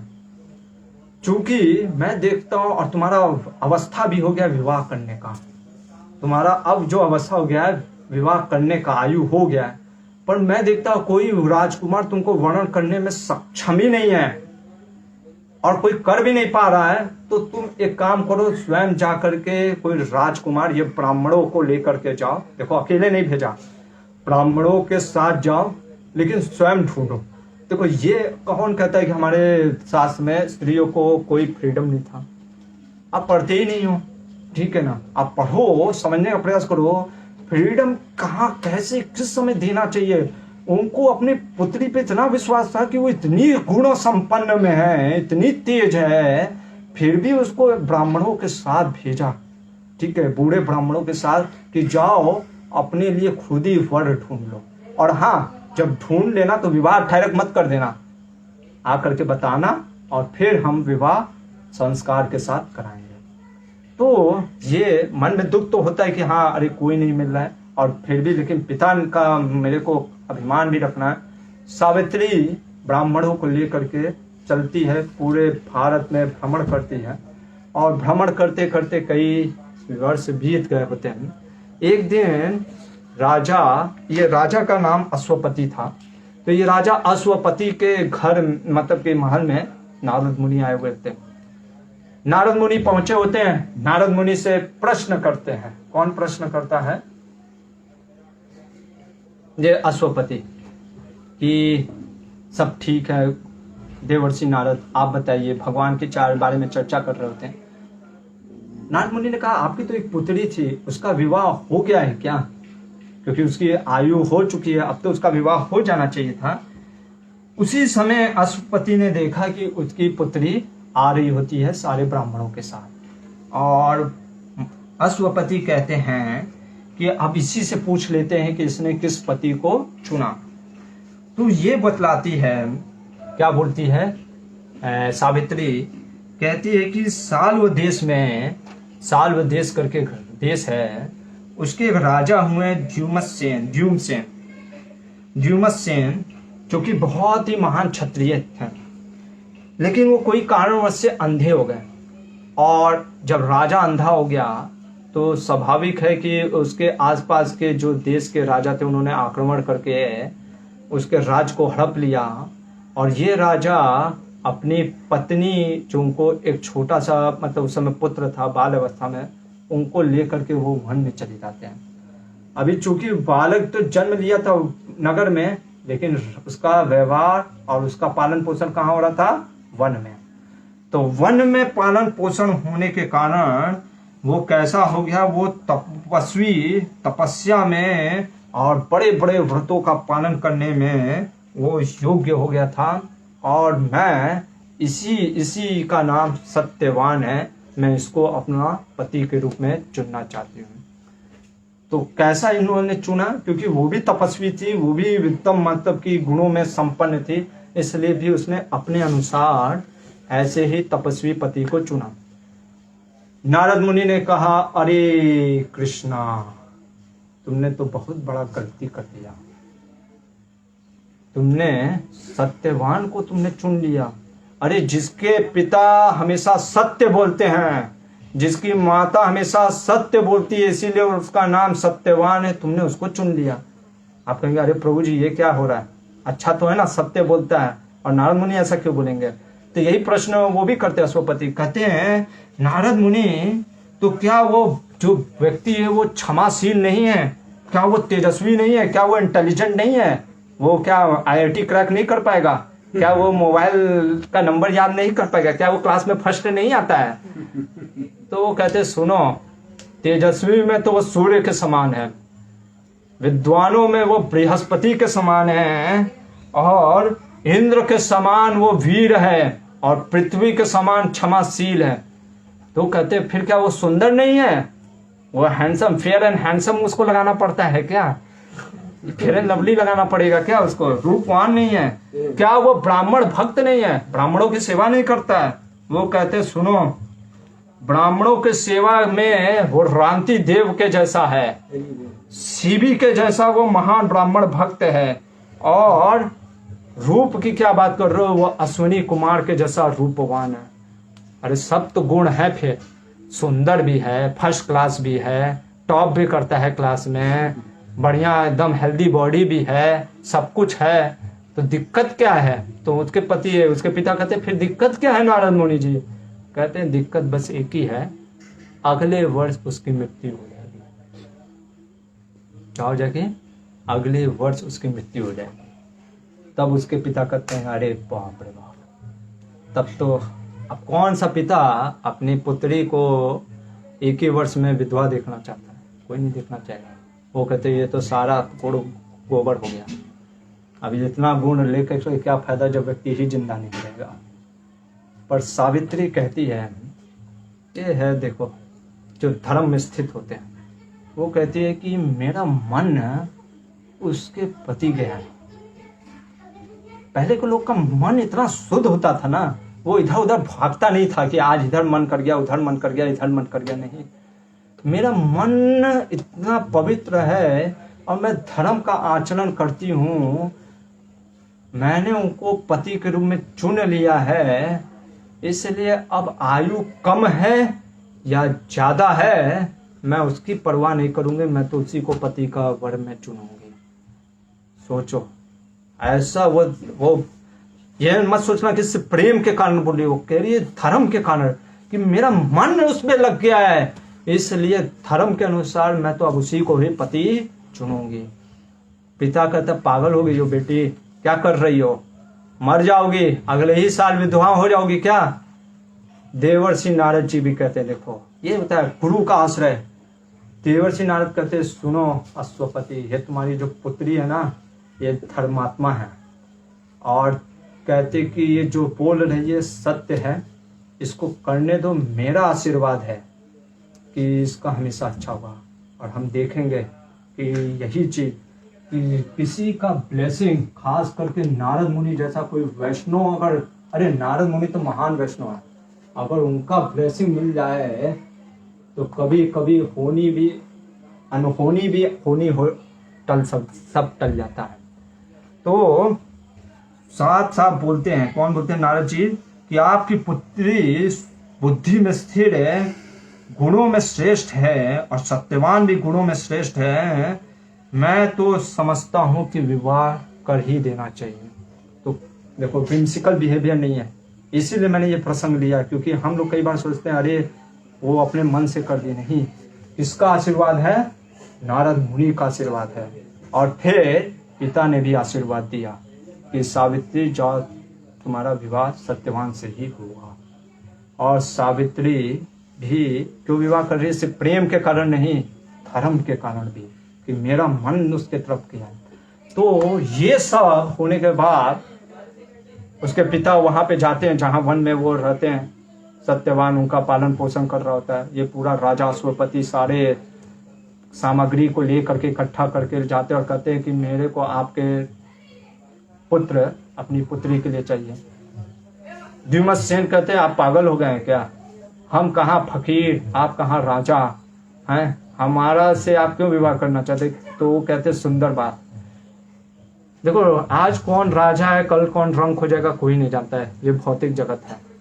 आज हो सकता है मैं राजा और रंक हो जाऊं, लेकिन धर्म का साथ नहीं छोड़ना चाहिए। धर्म में मेरी पुत्री ने तुम्हारे पुत्र का वर्ण किया है, इसलिए मैं आपसे भिक्षा मांगता हूँ, आप अपने पुत्र को मेरी पुत्री के लिए दे दीजिए। वो भी क्योंकि धर्मात्मा थे तो उन्होंने कहा ठीक है, और सत्यवती और सत्यवान का विवाह हो जाता है। लेकिन बार बार उसके दिमाग में चल रहा होता है सावित्री के, क्या सत्यवती में बार बार बोल रहा हूँ, सावित्री और सत्यवान, सावित्री के बार बार दिमाग में चल रहा होता है क्या? एक साल। हाँ, नारद मुनि ने कहा है, विश्वास है ना वचन पे, हमारे तरह नहीं कि ज्योतिष शास्त्र ने कह दिया। ये ज्योतिष शास्त्र में नहीं कहा, नारद मुनि ने स्वयं कहा है। नारद मुनि तो शायद उसको डर था कब क्या हो जाएगा, तो इसको देख करके उसने क्या किया, उसने जब कुछ ही दिन शेष रह गए थे, कितना दिन शेष रह गया मैं एक दिन देख के बताता हूँ। आज से 4 दिन के बाद जब उसको पता चला, जो नारद मुनि ने बताया था कि इस समय इसकी मृत्यु हो जाएगी, आज से जब 4 दिन बाद उसकी मृत्यु का समय आ गया होता है सत्यवान का, उससे ठीक 4 दिन पहले उसने कठोर व्रत और तपस्या करने लग जाती है। कठोर व्रत और तपस्या करने लग जाती है तो उसके जो सास ससुर हैं, देखो ऐसे नहीं कि हाँ खुश हो गए मरने दो बहू को, नहीं, वो कहते हैं बेटी इतना तपस्या क्यों कर रही हो। वो कहती है कि 3 दिन बिना निराहार, मतलब कि बिना आहार के कैसे तुम जीवित रहोगे। तो वो कहती कि नहीं, मैं ये उत्तम व्रत का पालन करना चाहती हूँ। और तब उसके ससुर जो द्युमत्सेन होते हैं वो कहते हैं कि देखो मैं तुम्हारे व्रत को भंग तो नहीं करना चाहता हूँ, मैं चाहता हूँ कि तुम करो, कोई दिक्कत नहीं है, और मैं आशीर्वाद देता हूँ कि तुम्हारा ये व्रत हमेशा सफल हो। ये सोच करके क्या हुआ, जिस दिन उसकी मृत्यु का समय आ गया, उस दिन सूर्योदय के समय वो मतलब कि खड़ी दिन रात खड़ी रही, सावित्री दिन रात खड़ी रही, ऐसा मेंशन है कि हाथ ऊपर उठते वो प्रज्वलित अग्नि में आहुति दी, और वो रात खड़ी खड़ी बीत गई। मतलब वो रात जैसे कल मृत्यु होने वाली है, तो उस रात में वो खड़ी खड़ी उसका पूरा वो व्रत का पालन करते करते उसका जीवन बीत गया। और जैसे ही सूर्योदय हुआ उसने अग्नि की आहुति दे दी, यानी मतलब कि पूरा उसका हो गया। फिर उसने सभी ब्राह्मणों और सास ससुर को प्रणाम करके हाथ जोड़ के सामने खड़ी रहे। देखो धर्म का विश्वास है नारद मुनि के आशीर्वाद पे, फिर भी सिर्फ विश्वास नहीं, अपना देखो एक होता है आशीर्वाद मिल जाना, आशीर्वाद के साथ साथ हमें भी कुछ करना होता है। उसने क्या किया, कठोर व्रत का पालन किया। कठोर व्रत का पालन करने के बाद फिर आशीर्वाद लिया ब्राह्मणों का, अपने ससुर और सास का भी आशीर्वाद लिया। और उसके पिता रूप सास ससुर जो थे उन्होंने कहा कि बेटा अब तुम सास के अनुसार जो भी तुमने, सास के अनुसार अपने मन से तपस्या नहीं, सास के अनुसार जो भी तुमने तपस्या किया वो सब पूर्ण हो गया, अब तुम प्रसाद ले लो।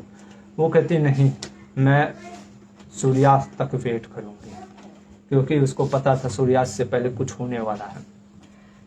तो जब सावित्री ऐसा बोली तो उन्होंने कहा ठीक है बेटे।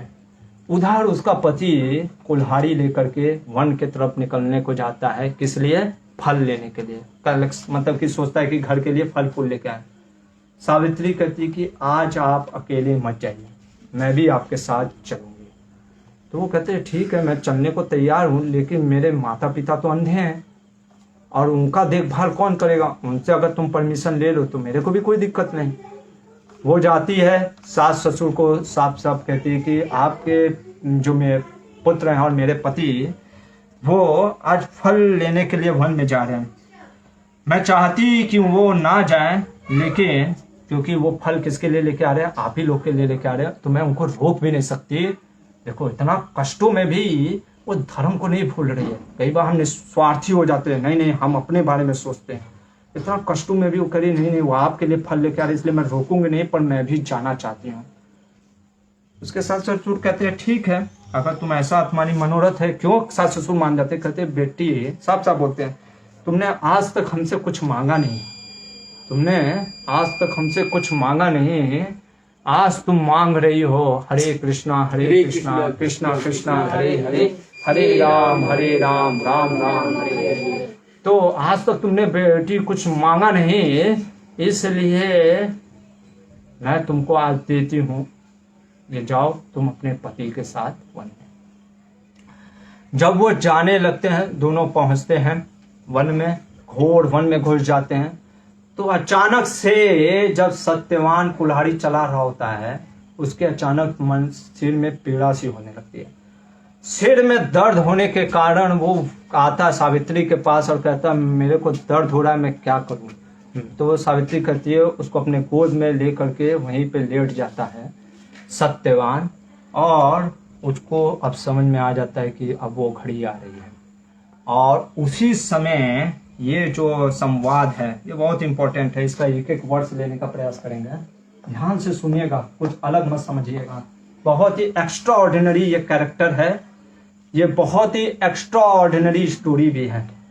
ये संभवतः हर समय होता नहीं है ये स्टोरी, क्योंकि ये इतना तपस्या, ये स्टोरी से आप जानोगे एक स्त्री की महिमा, एक पतिव्रता स्त्री की महानता, और गुरु वैष्णव का जब आशीर्वाद होता है तब वो ऐसा होता है। ये हर समय नहीं हो सकता, ये हम अपने जीवन में लागू नहीं कर सकते।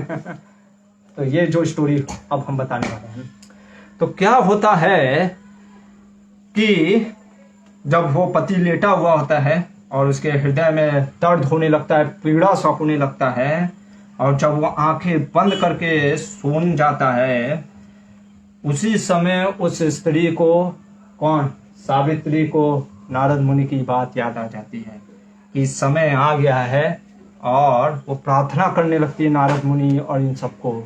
ठीक है, देखो इसीलिए ब्राह्मणों को याद करने लगती है।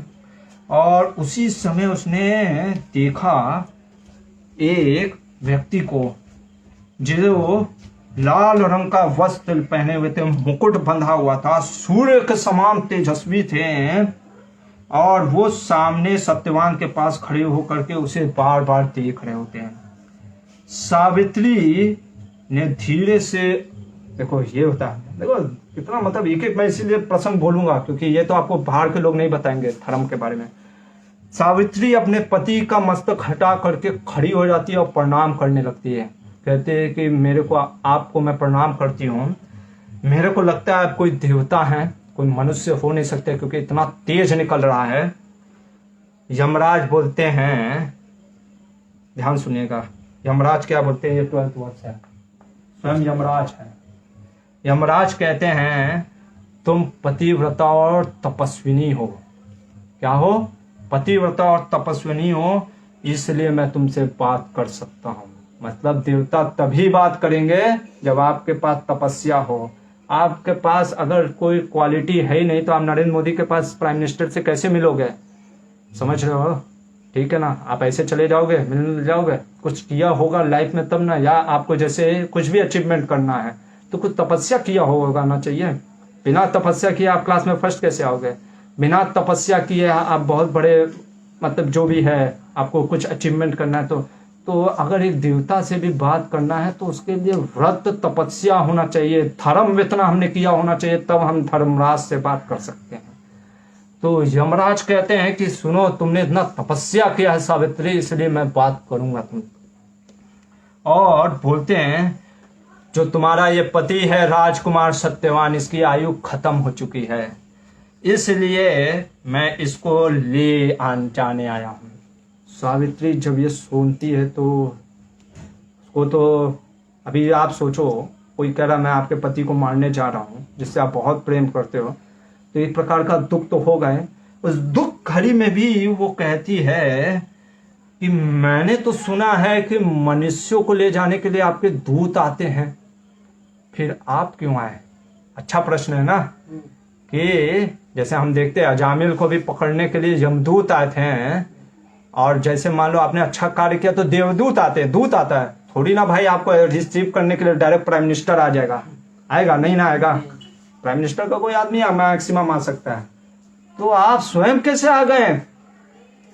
तब यमराज कहते हैं ये जो तुम्हारा पति है ना, ये धर्मात्मा है, रूपवान है और गुणों का समुद्र है, मेरे दूतों द्वारा ले जाने योग्य नहीं है, इसलिए मैं स्वयं आया, क्योंकि ये इतना धर्मात्मा है और तुम इसकी पत्नी हो, इतनी धर्मात्मा, और ये इतना यशस्वी है, सत्यवान है, सत्य में हमेशा रहा है, इसको मेरे दूत नहीं छोड़ सकते हैं, इसको मुझे ही लेने आना पड़ेगा, इसीलिए मैं खुद लेकर आया हूँ। और फिर अपने पास से वो जो जीवात्मा होता है ना, जैसे आपको गीता में बताया होगा प्रभु जी ने, एक होता है आउटर बॉडी, एक होता है इनर बॉडी, एक होता है सोल। तो आत्मा जो है ये इससे अटैच होकर के जब ये शरीर का जब छोड़ता आदमी, तो ये जो मन बुद्धि अहंकार से बना हुआ इनर बॉडी है, इसके साथ जीवात्मा को खींच करके जो भी, जहां भी अगर आप स्वर्ग जा रहे हो तो स्वर्ग में जाते हो, भोग करते हो, तो ये आपके साथ जाता है। तो ये पास से खींच करके जैसे उसके शरीर में से ये जीवात्मा को निकाल लेते हैं। कौन? यमराज। उसी समय सत्यवान की आंखें और सांस बंद हो जाता है। ये देख करके यमराज उसको लेकर चलने लग जाते हैं। पीछे पीछे सावित्री भी चलने लगती है। सावित्री जब चलने लगती है तो यमराज कहते हैं, देखो सावित्री तुम घर वापस चली जाओ, क्योंकि इसका समय हो गया है, अब तुम जाके इसका अंतिम संस्कार करो, कुछ नहीं किया जा सकता। सावित्री क्या बोलती है, मेरे पति ले जाए जाते हैं अथवा वे स्वयं जहां जा रहे हैं वहां मुझे भी जाना चाहिए, यह सनातन धर्म है। जहां मेरे पति जाएंगे मैं वहीं जाऊंगी, ये सनातन धर्म है। और बहुत सुंदर वचन कहती है जिसका मन और जिसने इंद्रियों को जीत लिया है वही व्यक्ति क्या कर सकता है, महात्मा लोगों संत लोगों की संग प्राप्त कर सकता है। यानी किसको बोल रही है, संत यमराज को कह रही है कि यमराज आपका दर्शन उसी को प्राप्त हो सकता है जिसने अपने मन को वश में किया हो या जितेंद्रिय हो। इसलिए आपका इतना सत्पुरुष धर्म को ही श्रेष्ठ बतलाते हैं। तो मतलब कि धर्म पुरुष का, संतों का संग जो है वो बहुत मानता है। ये सुन करके यमराज खुश हो जाते हैं और कहते हैं, सावित्री तुम मुझसे कोई भी वर मांग लो, बस अपने पति को जिंदा करे हुए। पहला वर मांगती है और कहती है कि मेरे जो सास ससुर हैं उनको क्या कर दो, अंधापन से मुक्त कर दो, अंधापन से मुक्त कर दो।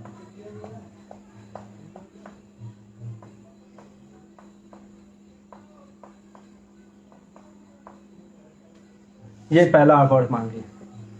यमराज फिर चलने लगते हैं, सावित्री फिर चलने लगती है।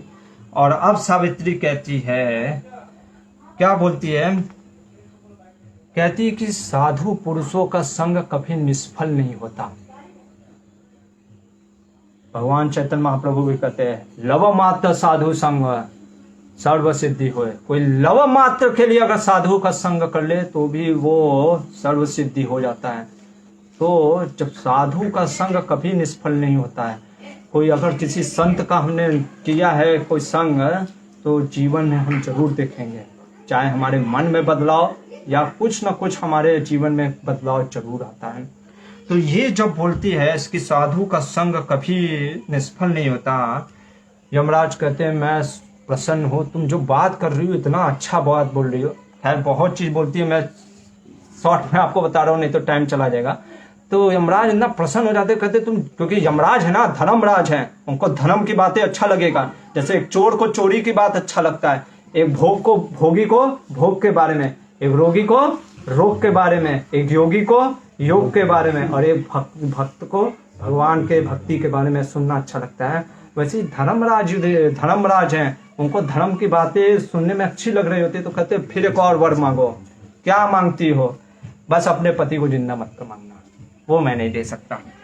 वो कहती है मेरे बुद्धिमान ससुर का राज उनसे छीन लिया गया, मैं चाहती हूँ कि उनको वो राज्य मिल जाए, और दूसरा चीज कि वो धर्म से कभी घिरे ना।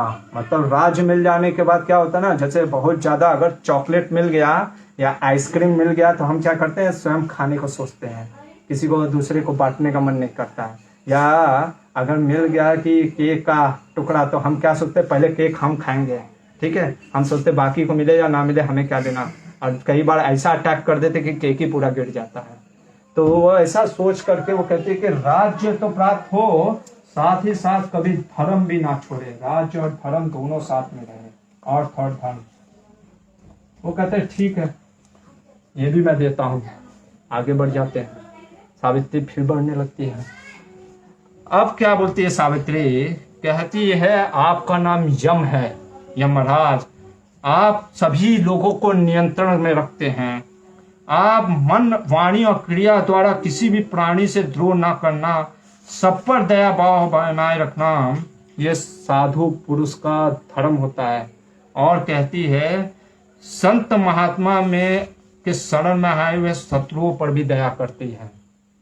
मतलब कह रही है कि आप तो इतने बड़े यमराज संत हैं, महात्मा हैं, अरे शत्रुओं पर भी दया करते हैं संत महात्मा। आप देखोगे जैसे महात्मा लोग, साधु का क्या कर्तव्य होता है, कोई भी कुछ भी मांगने आता है, जैसे हम देखते हैं द्रोणाचार्य में, ठीक है, ब्राह्मण से उनको पता है कि जो आया धृष्टद्युम्न उनको ही मारने आया, फिर भी उसको ज्ञान दे देते हैं, ठीक है। तो आप साधु हैं, आप यमराज, आप तो शत्रुओं पर भी दान देने वाले होते हैं। यमराज फिर खुश हो जाते, कहते तीसरा वर मांगो पर अपने पति को मत मांगना। इस बार वो कहती है कि मेरे पिता को कोई पुत्र नहीं हुआ। क्या नहीं हुआ? पुत्र नहीं हुआ। मैं चाहती हूँ कि मेरे पिता और माता के गर्भ से 100 पुत्र हों। तीसरा वरदान क्या मांगा? पिता के लिए 100 पुत्र का वरदान। सोचो, इतना बड़ी समस्या में भी वो सोच रही है किसके लिए? अपने पिता के लिए, अपने ससुर के लिए, और धर्म के बारे में सोच रही है। इतना कष्ट में भी पति मर गया है।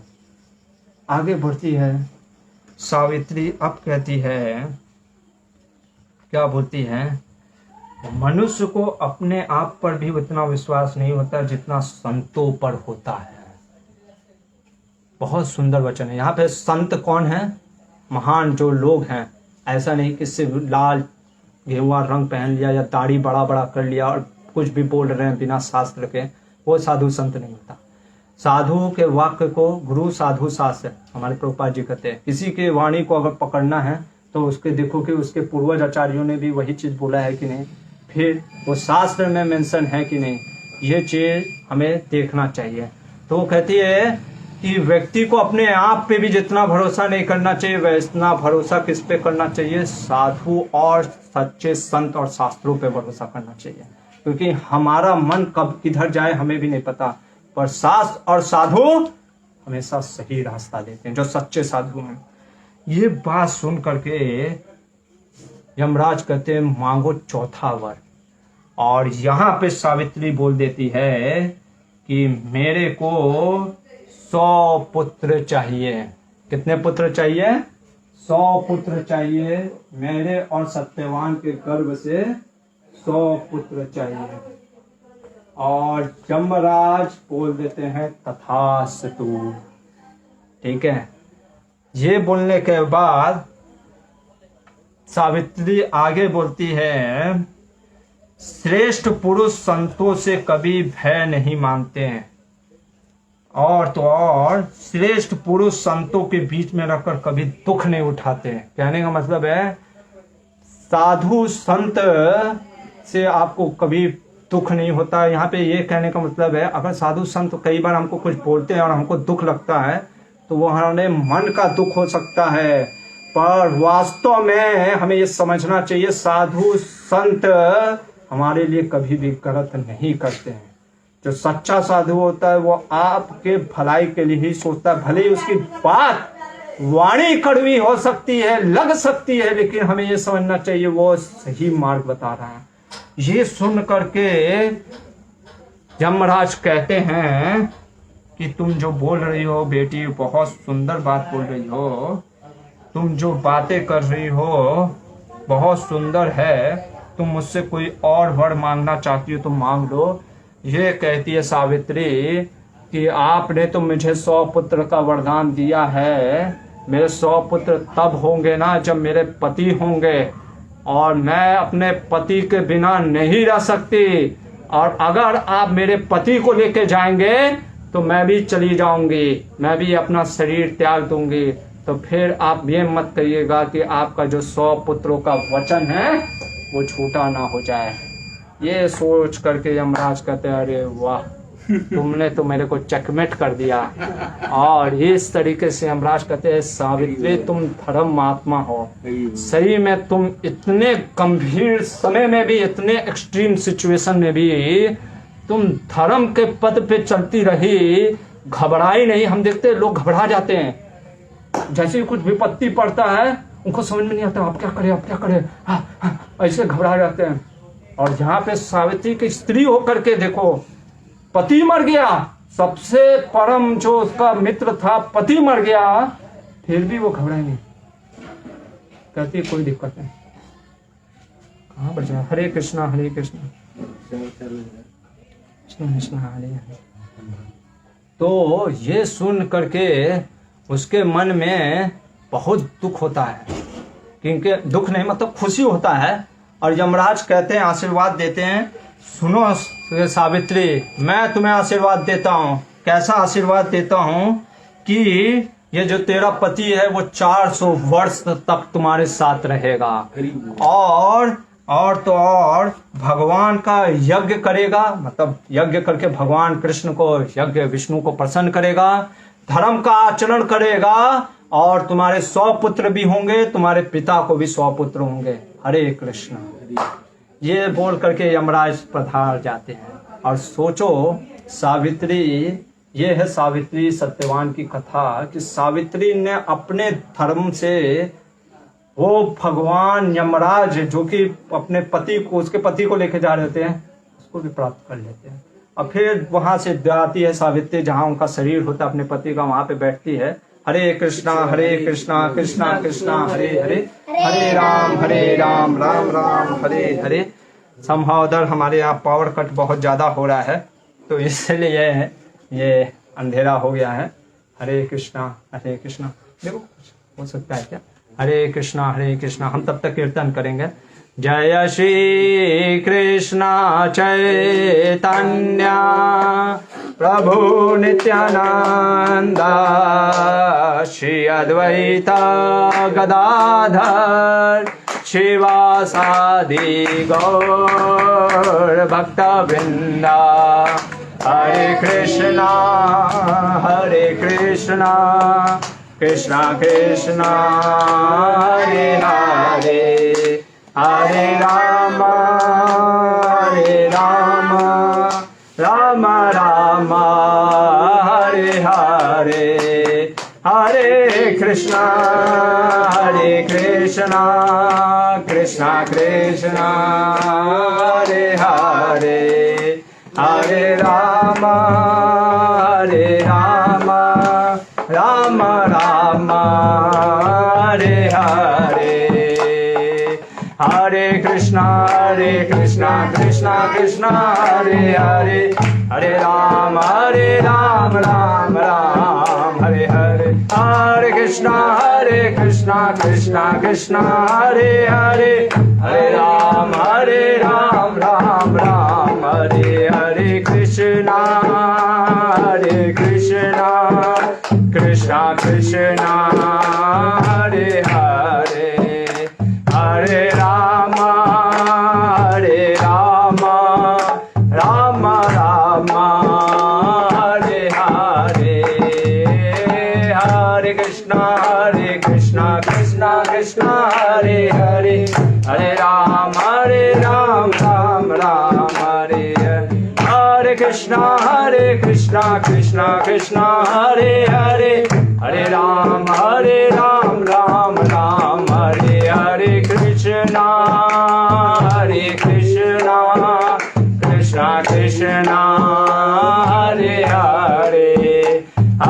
हरे, हरे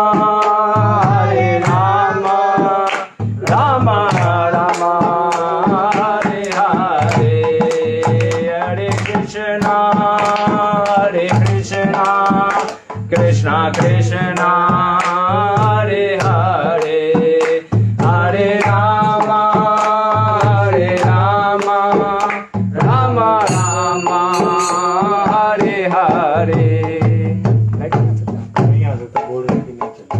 उधर सब लाइट बंद करवा देंगे तो ज्यादा अच्छा रहेगा ना। बोल दो। और इधर देखो एक लाइट अगर जला के, ठीक है ना, यहाँ पे बोल दो कि पूरा लाइट बंद करने के लिए। पूरा लाइट ठीक है, कोई दिक्कत नहीं। हरे कृष्णा। तो समाउ अदर बोर्ड आपको नहीं दिखेगा, क्षमा चाहते हैं, फिर भी लेकिन हम प्रयास करेंगे कि जो आपको कथा है थोड़ा सा फिर भी मैं बताना चाहूँगा। तो लाइट में हम ले सकते हैं, ठीक है ना, इनको बोर्ड नहीं दिखेगा, ठीक है ना। तो यहाँ पे हम कर सकते हैं, थोड़ा सा इसको ऐसे ले लेते हैं, यहाँ पे लाइट रहेगा, ठीक है। बैकग्राउंड चेंज हो जाएगा बस।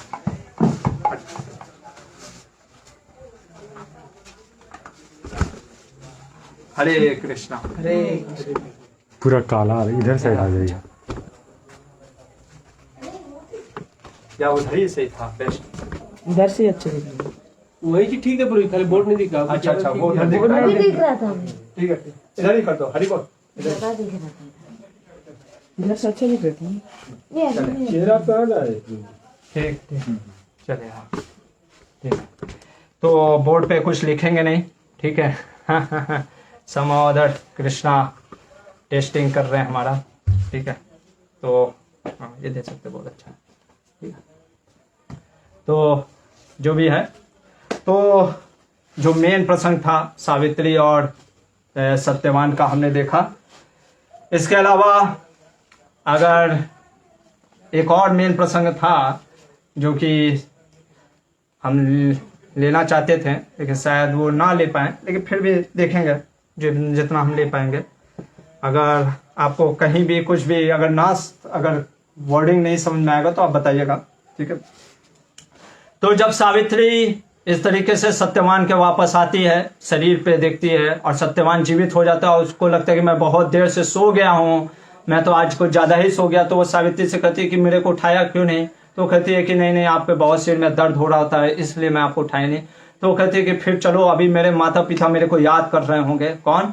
मेरे बूढ़े माता पिता, अंधे माता पिता, वो याद कर रहे होंगे। वो क्या मतलब कि सोच रहे होंगे कि हम कहाँ फंस गए, तो हमें चलना चाहिए। और सावित्री कहती कि यहीं पे रख दीजिए फलों का टोकरी, हम कल ले लेंगे, और ये कुल्हाड़ी मेरे को दे दीजिए, और चलिए हम लोग साथ में चलते हैं, आप बहुत थक गए हैं। और रास्ते में वो लोग चलने लगते हैं। इधर इसके माता पिता को आंख वापस आ जाता है, वो हर्ष में होते हैं, लेकिन फिर उनको समझ में आता है अरे उनके पुत्री और पुत्र आए नहीं हैं। वो बहुत चिंता में होने लगते हैं। तब वो निकल जाते हैं वनों में कि ढूंढने के लिए। तो रास्ते में क्यों आश्रम मिलते हैं। आश्रम में गौतम ऋषि कहते हैं, सुनो, उनको कहते हैं धीमसेन को, कि तुम्हारा पुत्र और तुम्हारी जो पुत्र वधू है सावित्री, वो महान है, वो चरित्र में महान है, धर्म आत्मा है, और ऐसे धर्म आत्मा लोगों के साथ कभी कुछ गलत हो ही नहीं सकता। तो ये तुम जान के रखो, तुम्हारे पुत्र और पुत्र वधू सुरक्षित है। भारद्वाज ऋषि भी कहते हैं पुत्र और पुत्र वधू तुम्हारे सुरक्षित हैं। तो और अन्य शिष्य, अन्य ब्राह्मण भी कहते हैं कि तुम घबराओ नहीं, तुम्हारे पुत्र और पुत्र वधू सुरक्षित हैं। ये जब सुनते हैं तो उनके मन में थोड़ा सा एक प्रकार का, मतलब कह सकते हैं कि मन में संतुष्टि रहता है। और उसी समय पुत्र और पुत्र वधू के साथ सत्यवान और सावित्री वहां पर आ जाते हैं। वहां पर आने के बाद क्या होता है, लाइट आ रहा है ना ठीक से, अच्छे से, ठीक है चले। तो वहां पे जब सावित्री और सत्यवान पहुंच जाते हैं, तो सावित्री और सत्यवान के पहुंचने पर ब्राह्मणों ने उनसे पूछा कि कहाँ आप इतना देर से रह गए थे।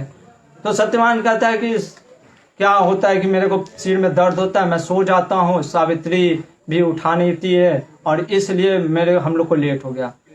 ब्राह्मण कहते सुनो, सिर्फ इस कारण से तुम्हारे पिता को आंख नहीं आ सकता, कुछ और है। और वो कहते कि भले तुमको नहीं पता सत्यवान, सावित्री को पता होगा। सावित्री तुम हमें सच सच बताओ, साधु संत के से कुछ छिपाते नहीं है। दो चीज यहाँ पे सीखने को मिलता है।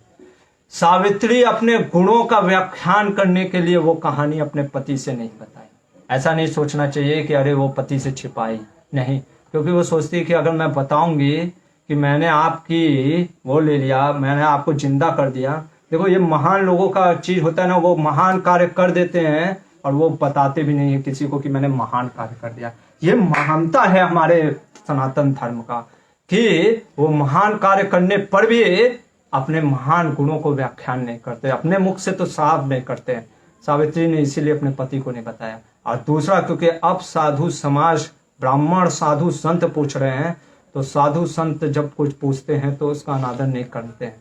इसलिए क्योंकि साधु संत कह रहे हैं, तब वो उनका आज्ञा ले करके फिर वो पूरी कहानी बताती है। और तब सावित्री, सत्यवान सोचता है कि मेरी पत्नी कितनी महान है, कि मैं मर गया था, मेरे को मरा हुआ से वापस ला दिया, मेरे पिता को आंख वापस हो गया, मेरे को 100 पुत्रों का आशीर्वाद मिल गया और मेरे जो सास ससुर हैं उनको भी अभी 100 पुत्र होगा। इतना बड़ा चीज हो गया।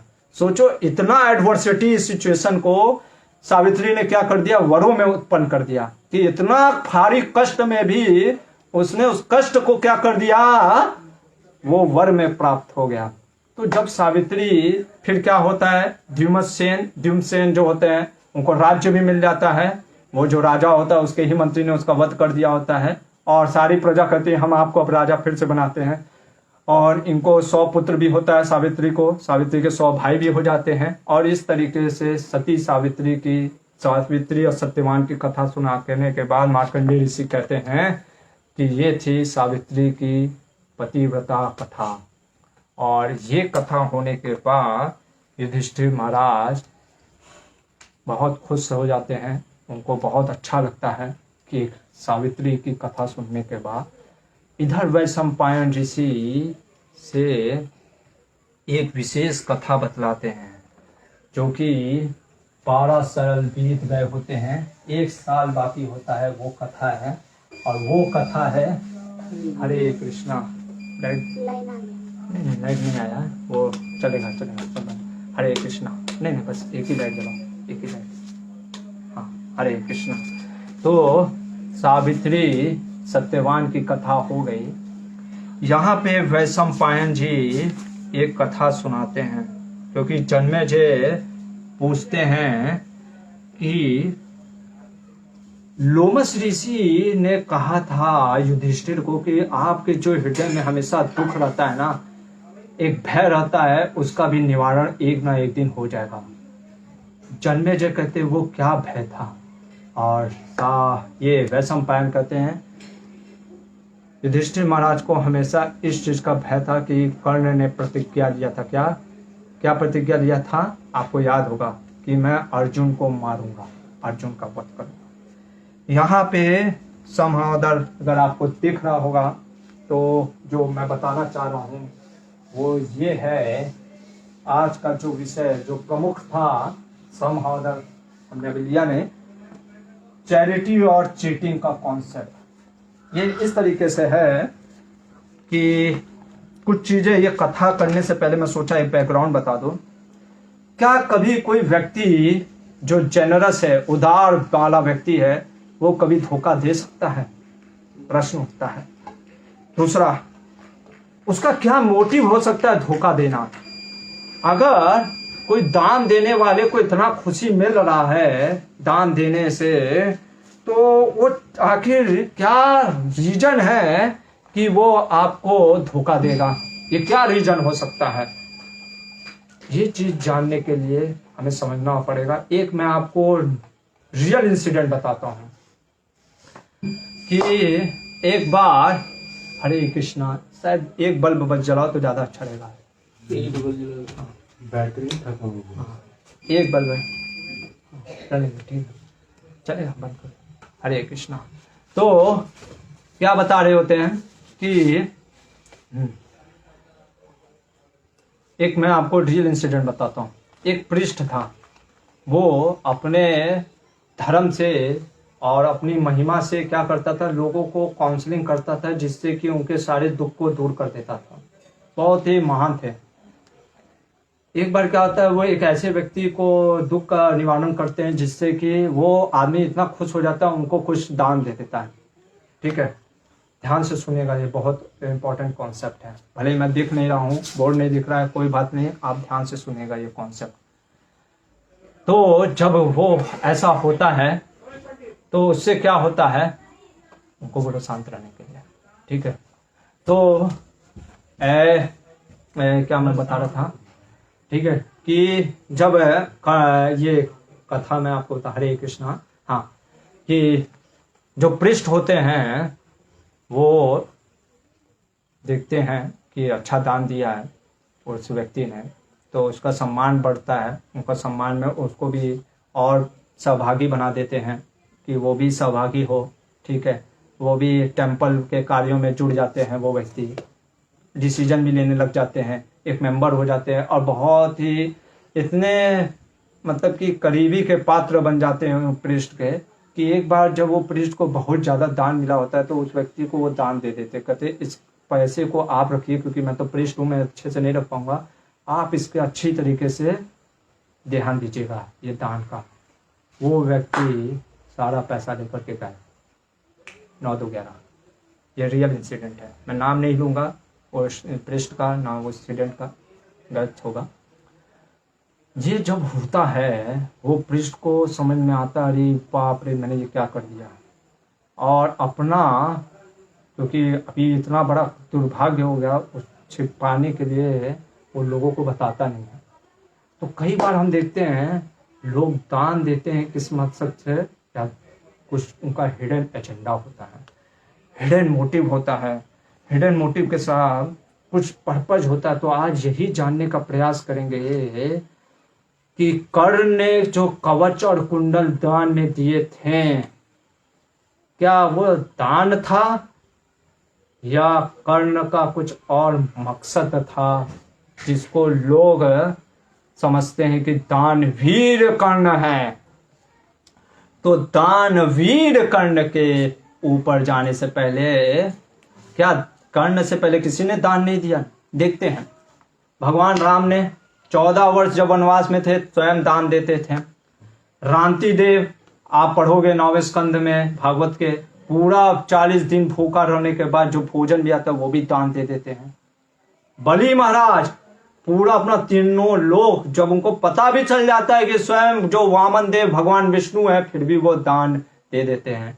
उन्हीं के बलि महाराज के पिता विरोचन भी अपनी आयु दान दे देते हैं, जो देवता ब्राह्मण के रूप में आए होते हैं। और हम देखते हैं कि इवन दो युधिष्ठिर महाराज जो 60,000 जो उनके साथ शिष्य चल रहे होते हैं जब 12 साल का वनवास में, तो युधिष्ठिर महाराज कहते हैं, सौनक आदि ऋषि कहते हैं कि छोड़ दो इनको। युधिष्ठिर महाराज कहते हैं मैं नहीं छोड़ सकता, मेरा धर्म है इनको खिलाना। तो इसलिए वो अक्षय पात्र लेते हैं और ब्राह्मणों को 60,000 ब्राह्मणों को डेली खिलाते थे। तो युधिष्ठिर महाराज, ऐसा नहीं है कि हर कोई दान नहीं देता था। इवन तो कर्ण का दान के बारे में महाभारत के प्रसंग में कोई ऐसा इंसिडेंट आता नहीं है, हाँ पर दान देता था, इसमें कोई दो राय नहीं, लेकिन ऐसा कोई विशेष इंसिडेंट हम देखने को सुनने को मिलता नहीं है। यहाँ पे एक विशेष चीज है समझने का, और वो है अगर हम समझें, याद होगा मैंने कल आपको बताया था कर्ण ने एक प्रतिज्ञा ली थी। क्या प्रतिज्ञा ली थी? कि मैं अपने चरण तब तक नहीं धुलवाऊंगा जब तक कि मैं अर्जुन का वध नहीं करूंगा। और उसने वहां पे और एक चीज बोला था कि मैं ब्राह्मणों को दान दूंगा, किस लिए? ताकि मैं अर्जुन का वध कर सकूं। मैं ब्राह्मणों को दान दूंगा किस लिए? अर्जुन का वध कर सकूं। यानी आप ब्राह्मणों को दान इसलिए दे रहे हो अर्जुन का वध करने के लिए। तो कर्ण दिखने में तो अच्छा लग रहा है कि दान वो दे रहा है ब्राह्मणों को, पर ब्राह्मणों को दान किस लिए दे रहा है? कुछ पाने की इच्छा से। जैसे कि हम देखते हैं जरासंध भी सारे राजाओं को वो अपने साथ रख लिया था, किस लिए? उनका बलि देने के लिए, पर फिर भी वो ब्राह्मणों को दान देता था ना। तो पर भगवान ने कहा कि ऐसे जरासंध को से क्या लेना चाहिए? दान, युद्ध का दान लेकर के उनको हत्या कर दे, उनका वध कर देना चाहिए। उसी प्रकार से अगर आप ये चैप्टर पढ़ोगे जो पूरा है 300 से लेके पूरा लगभग 4 चैप्टर है, पूरा ध्यान से आप अगर आप पढ़ोगे 4 से लगभग 5 चैप्टर में है, हाँ 310 चैप्टर में ये पूरा अच्छे से है। कर्ण का जो ये उपाख्यान है वन पर्व में कि क्या मोटिव था, मैं आपको शॉर्ट में स्टोरी सुना देता हूं, आप ये पढ़ भी लेना।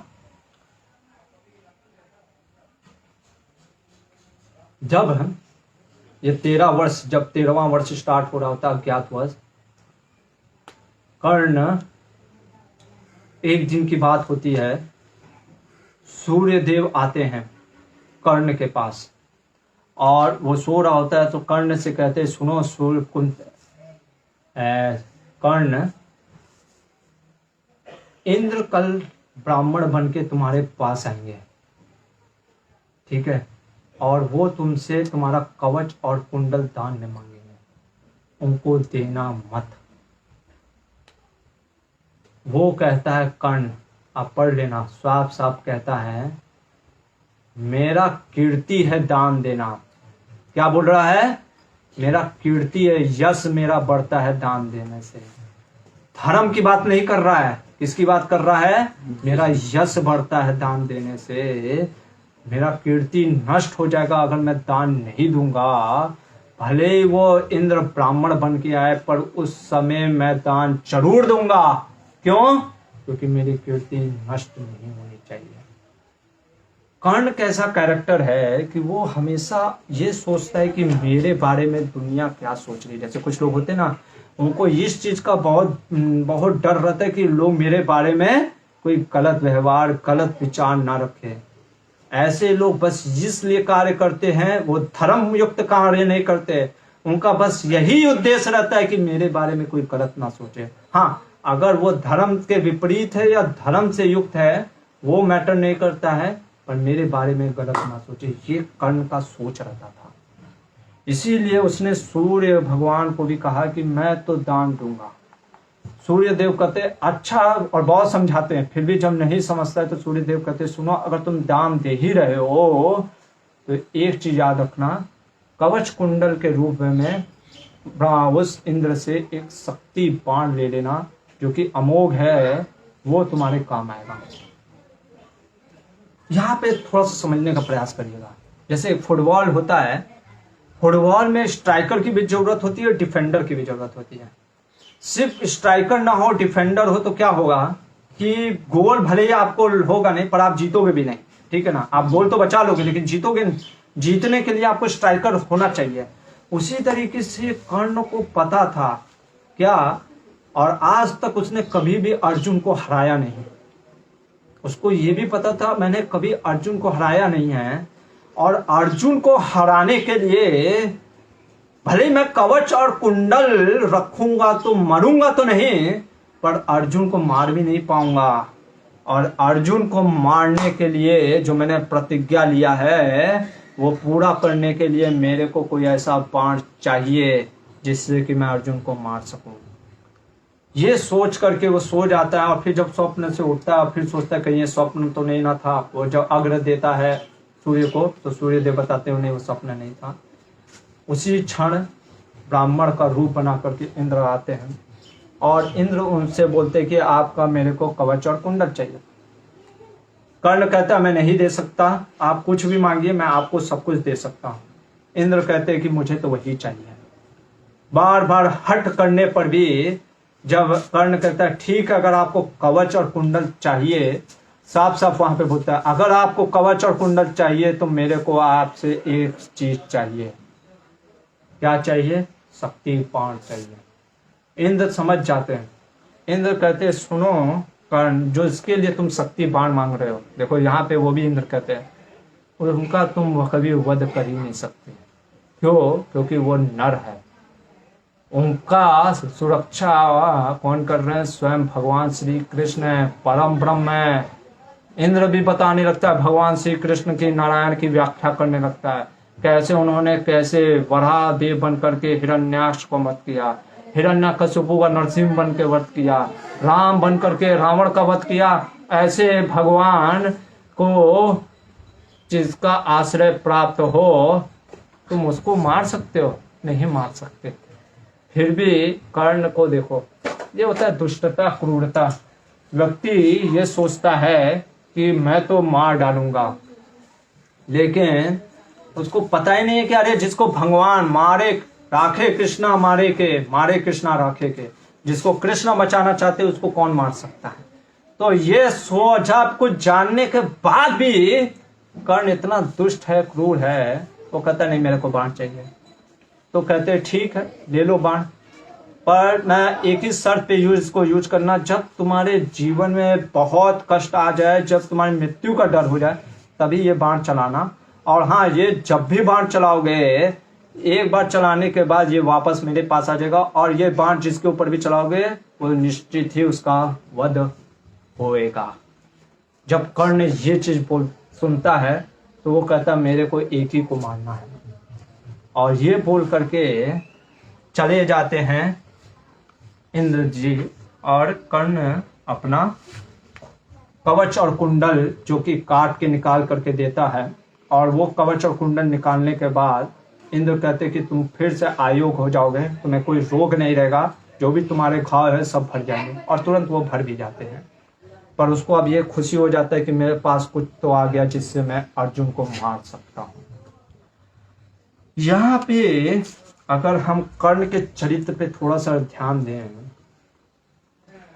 नीति शास्त्र के अनुसार जो व्यक्ति होता है ना, जो दानवीर होता है, सही में जो दान देता है, वो दूसरों की बात को सुनता है, समझता है और पालन भी करता है। सिर्फ वो दान ही नहीं देता है, वो दान के महिमा के साथ साथ वो दूसरों की भी दान, क्योंकि ये भी तो दान मिल रहा है ना, ज्ञान का दान, सिर्फ यही तो दान है, उसको भी तो वो सुनता भी है किसी की बात। आप कर्ण के जीवन में पाओगे हमेशा वो डिसीजन लेता था, तो क्या होता था, अपने मन से लेता था। यहाँ पे सूर्य ने भी समझाया नहीं सुनना। इवन दो जब कौरव को भी पता चलता है कि कर्ण ने अपना कवच और कुंडल दान में दे दिया, तो हर्ष नहीं होता है। क्यों हर्ष नहीं होता है उनको तो सोचना चाहिए अरे इतना महान दानवीर कर्ण है, उनको भी तारीफ करना चाहिए होता। अपने ही जिसके लिए उसने दान दिया, दुर्योधन लोग कहते हैं, सोचते हैं, क्योंकि वो भी समझते कर्ण तो ऑर्डिनरी पर्सन है, और हम सोचते कर्ण धनुर्धर है, धनुर्विद्या में तेज।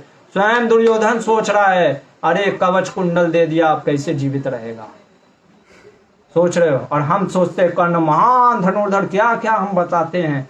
स्वयं जो उसके साथ रहा, व्यासदेव ने जो देखा वो बता रहे हैं, और लोग अपने मन से कुछ भी बता रहे हैं। ठीक है, तो हम ये चीज देखते हैं कि दुर्योधन का, कि कर्ण का, कि उसके अंदर क्या था कि वो सेंसिबल नहीं था। उसके अंदर मतलब कि संवेदनशील या बिहेवियर ऐसा नहीं था कि वो समझ सके कि क्या चीज चल रहा है। और हम देखते हैं जो वास्तव में जो दान देने वाला व्यक्ति होता है, वो इतना विशाल हृदय वाला होता है कि वो दूसरों के बातों को सुनता भी है, समझता है, लोगों से राय लेकर के वो कार्य करता है। पर कर्ण के जीवन में आप नहीं पाओगे, तो हम आज नहीं कल भी देखेंगे, और कई बार ऐसे प्रसंग आएंगे वो कुछ भी प्रतिज्ञा ले लेता था बिना पूछे, और वो कोई समझाता था वो समझता ही नहीं था, किसी को सुनना ही नहीं होता था उसको। उसका खुद ही अपना एक, कहते हैं ना, जिसको बस यही उसका रहता था कि इमेज कॉन्शियस, मेरा लोग मेरे बारे में क्या सोच रहे होंगे, ये सोच करके वो कार्य करता था। और वो कभी भी जीवन में एक होता है ना स्वॉट एनालिसिस करना, कि हर चीज को देख करके, वो उसके अंदर वो स्ट्रेटेजी और वो प्लानिंग नहीं था। इवन दो हम देखते कि युधिष्ठिर महाराज, देखेंगे वो जब समय आएगा कि जब उनसे बोलने को कहा गया कुछ करने को, तो उन्होंने तुरंत क्षण में उस समय सही डिसीजन ले लिया। कर्ण में ये सब एबिलिटी नहीं है। वो उसको बता भी दिया सूर्य देव ने कि भाई तुम रुक जाओ, मत दो, पर वो उसके मन में इतना मतलब कि प्रतिशोध की भावना थी, वो कहा नहीं मैं तो मारना चाहता हूँ अर्जुन को। और ये सोच करके उसने एनालिसिस नहीं किया, और वो फंस गया। और देखेंगे कि क्या होता है आगे चल करके, क्योंकि अभी यहाँ पे थोड़ा सा मैं इसको जल्दी फास्ट फॉरवर्ड किया, क्योंकि लिख नहीं पाया बोर्ड में, सॉरी। अगर आपको कोई भी मतलब कि कुछ भी वर्ड्स चाहिए होगा, आप मेरे को कमेंट कर देना, मैं आपको वर्ड्स बता दूंगा, और हो सका तो कल आपको थोड़ा सा इसका बैकग्राउंड फिर से बता दूंगा। लेकिन कल जो विशेष प्रसंग हम लेने वाले हैं, वहां पे हम देखेंगे वास्तव में बुद्धिमता किसका, युधिष्ठिर महाराज का, विजडम। और ऐसे विजडम कल आपको पर्ल्स मोती के अनुसार जो मिलेंगे, जो कि बाहर आप 10,000 रुपया दे करके हम काउंसलिंग कराते हैं, वो डिसीजन लेते हैं, या किसी से ज्ञान प्राप्त करते हैं, वो आपको फ्री में व्यासदेव ने इस युधिष्ठिर महाराज के माध्यम से हमें दिया है। ऐसे प्रश्नों के उत्तर जो हमारे जीवन में बहुत ज़्यादा रेलिवेंट है, वो कल हम उस प्रसंग को लेंगे। तो जो भी आपका कुछ इस चैरिटी, जो कि कर्ण का धोखा है वास्तव में, जिसको हम लोग समझते हैं कि वास्तव में कर्ण ने बहुत बड़ा कार्य किया है, वास्तव में वो एक धोखा है कर्ण का। वो जैसे होता है ना बनिया टाइप का बिजनेस था उसका, कि मैं कवच कुंडल दूंगा और शक्ति बाण दूंगा, ये सोच करके वो दान कर रहा था। तो वो सही में ना तो दानवीर भी था, हाँ दान दिया, पर फिर भी हम कह सकते हैं उसके मन में कुछ और चल रहा होता है। तो और इसके ऊपर कुछ भी आपको जानना होगा तो 300 चैप्टर से 310 चैप्टर तक आप स्वयं देख सकते हो महाभारत के हर एक वर्ष में कि स्वयं व्यासदेव ने क्या लिखा है। और अगर आपको कुछ और जानना होगा कमेंट में आप लिख के मेरे को पूछ सकते हो, मैं आपको बताऊंगा। हरे कृष्णा। श्रील प्रभुपाद की जय।